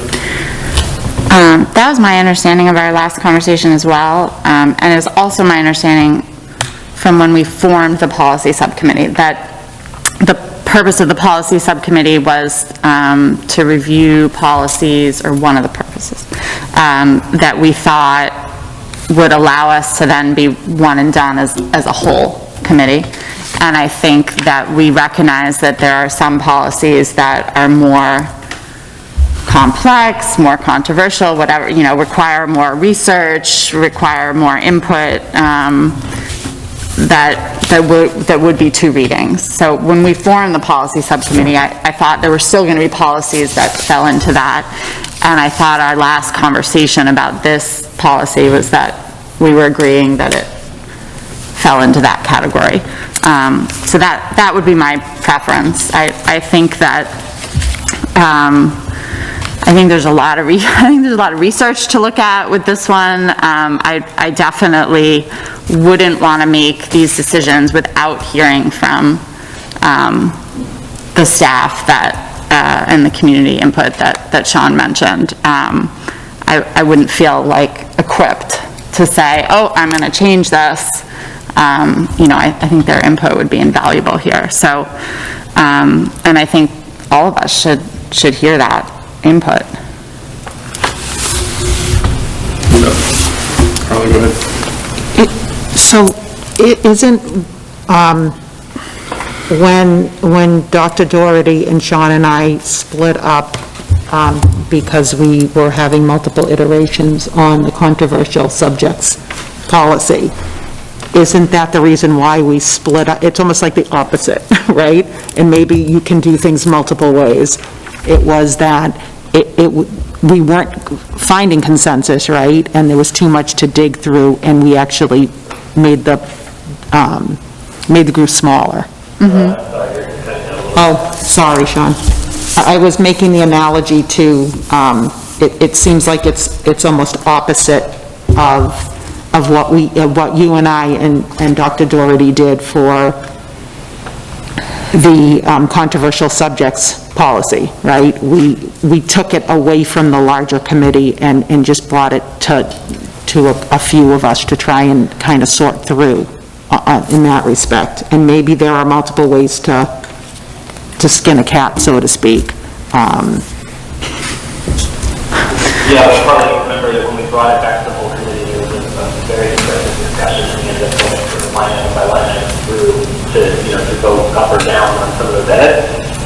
You and I went away from the committee for the purpose of doing sort of the work in between the meeting. It's a perfect example of one of these things where sausage making happening during the meeting probably isn't efficient and maybe not even feasible. And, you know, I would view this as potentially consistent with that. As a starting point, it would make sense in the first reading for somebody, or somebody to come back with a, proposal for what new policy language could look like as a starting point of that discussion. So it feels like we're coalescing, going back around. I'll come back to Aaron in a second. I was just going to add that when that happened, Carla, we had already started the conversation as a whole committee, and it was upon realizing that we weren't reaching consensus as a whole committee that we went that route. And another piece of that I think is an example I wouldn't necessarily want to follow again was then like Dr. Doherty had conversations with certain people that we were not privy to. So we got the end outcome of those conversations, but I think we're saying like we want to hear from the experts. We want to hear from the people who are living these drills with the kids. So to me that's a difference here and why to do it this way. So where I was going before that is, what I'm hearing, actually, I think we're going to end up in a very difficult spot if we have this as a whole going through the whole thing. That policy is gigantic. It's not a 3-line policy. It is a gigantic policy. It's probably at least 3 or 4 pages, and if you add in all the kind of procedural stuff that happens after that, it's sizable comparative to JICH and maybe even bigger. Okay. So I think that's something we have to consider here as well. I think the other thing we have to consider is the reality of being able to bring those experts to this meeting and have them substantively weigh in. That's a whole meeting. That's going to take up the whole meeting for that to happen. And I think the logistics of that are, quite frankly, maybe a nightmare to try to get all of those parties that we're talking about to be able to show up on a night to talk through this issue, to bring the research, to present the research, and then to relay that research back into the policy as part of the first reading seems, frankly, almost impossible, which is one of the reasons why I was thinking that taking somewhat of the approach that we took with Carla and Sean, but making it a little bit more formal and including, the vote that this is the policy that we want to put forward, which would never happen before, and that was part of the controversy that we had in that conversation as well, is that it was just kind of here, right? But having the experts weigh in, craft the language based upon the research, and then come back and say, this is a policy that this committee, this subcommittee, agrees is the best practice for Reading. Whether that means Alice stays in, Alice goes out, whether that means fire drills happen or don't happen, whatever the case may be, this aligns with everything that Chief Burns knows, everything that Chief Clark knows, everything that our principals know and believe, everything our psychologists know and believe, and the greater set of research. And this is something we can get behind as a community. And here's the reasons. And I think we can get most of what you're talking about, Aaron, from those people. That's kind of a, for lack of a way to say, testimonial coming out of that process, as opposed to having it on the floor, having the arguments or the discussions and deep thought and really trying to process it over those 2 meetings. I think this needs its own set of meetings to a degree. And I don't know that the whole committee participating in that whole set of meetings is the most efficient use of our time, considering how big this policy is and how many potential changes there might be. Now, if that said, the only change we're going to do is strike the word Alice, and the policy is okay, then fine, that's easy, right? I don't know that that's the only thing we're going to do to this policy, though. And so that's kind of where my head is, like, this is a bigger policy than just Alice. There's a lot to it. But I mean, Tom, that's fair, but the scope of what was introduced is, with respect to bringing this policy forward for this reason is limited. Now, if the argument is you can't really do lines without refreshing the whole policy, like, okay, I don't know that I agree with that, but my counter to that would be that those challenges you're describing only become an issue if you are, going into this with the intent to do a sort of full review of the policy. If it's, scope to the particular question of to what degree should students be involved in Alice drills, that's a much more manageable scope. And if at some point in the future we want to reopen the hood on this policy, to look at the right path forward is there, but, you know, I never sort of intended for this to be a refresh of policy so much as addressing one, you know, what I see as one particular gap or policy thing. Great. Chuck? So, Tom, I hear and respect what you said, but in terms of it being a daunting task, but isn't that our job, policy? I mean, that's the committee's job. Every policy isn't going to be a two-paragraph. It's just, it is what it is, right? So, your point's valid, when maybe we can't get everybody here, for that one night. I don't know the answer to that as we sit here tonight, but I think we have, two options. We either do it as a full committee, or we put it into the policy subcommittee. I don't know whether I think we should introduce a third option and form another committee. Okay. I mean, that's why we're having this conversation. Yeah. We're not all going to agree on everything, and that's fine. That's why we're having the conversation. But Carly, your hand was up, and then we'll close because it's 10:40. So. I think my suggestion is we have an existing protocol, bring it to the policy subcommittee. Sean can input his comments, his concerns to Erin, so she can at least get the appropriate people to present, right? If we can kind of sort it out and see what Sean's seeing, so to speak, and then present it to the committee, it can get rejected then. And maybe we say, hey, our process didn't work, and we need to revisit the process. But, that's my suggestion. Try it with the subcommittee, try and get the right people there, see if we can figure that piece of it out. I think it's very similar to the substance abuse policy. That was a huge policy, but we sent it, was sent to the appropriate people to make modifications. We agreed on their modifications, and we kind of pushed it forward. So I don't think it's any different from some of the policies we've tackled. I say you put it to the policy subcommittee, see if it works. But if Sean, sorry, Tom, if Sean gives his opinions to Erin, isn't that an OML violation? I didn't say give his opinions. Well, you said what? He will provide who he thinks the necessary components are, or the people. That still may be. I think my own advocacy is part of that discussion. And if our policy subcommittee precludes the other three school committee members from weighing in on a policy before it has a chance to come to the full committee, then that's a broken structure. I can't get on board with that. I just can't. It doesn't make any sense to me that I would be precluded from, providing sort of my specific testimony and case and articulation of why I think the policy needs to change.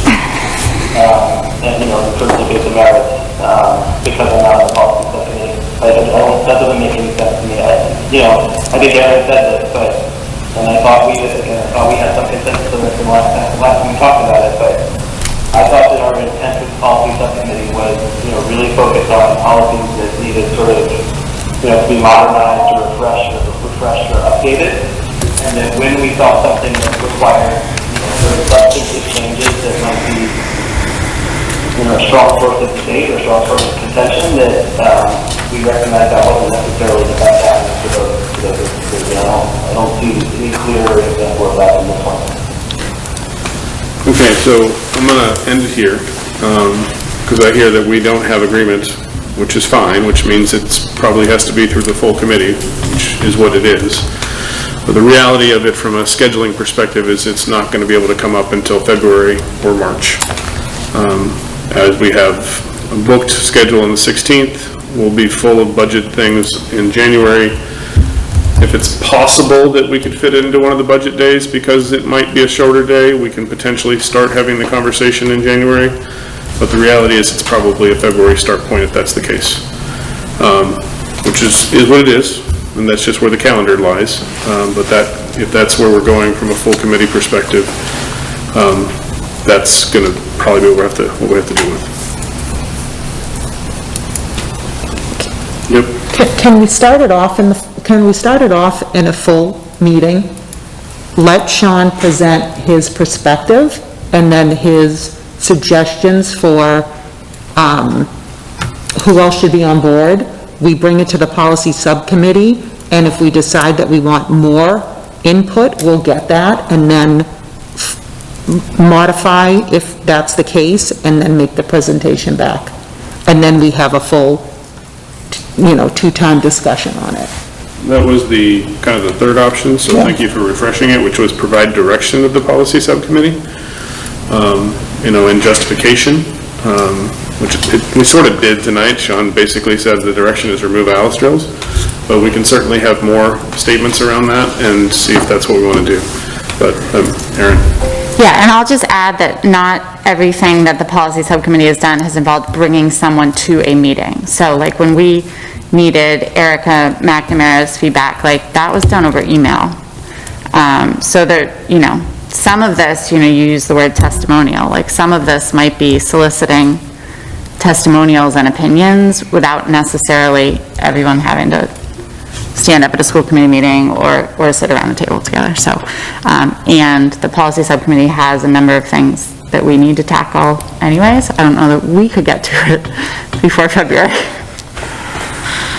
So, all right, we'll end it there.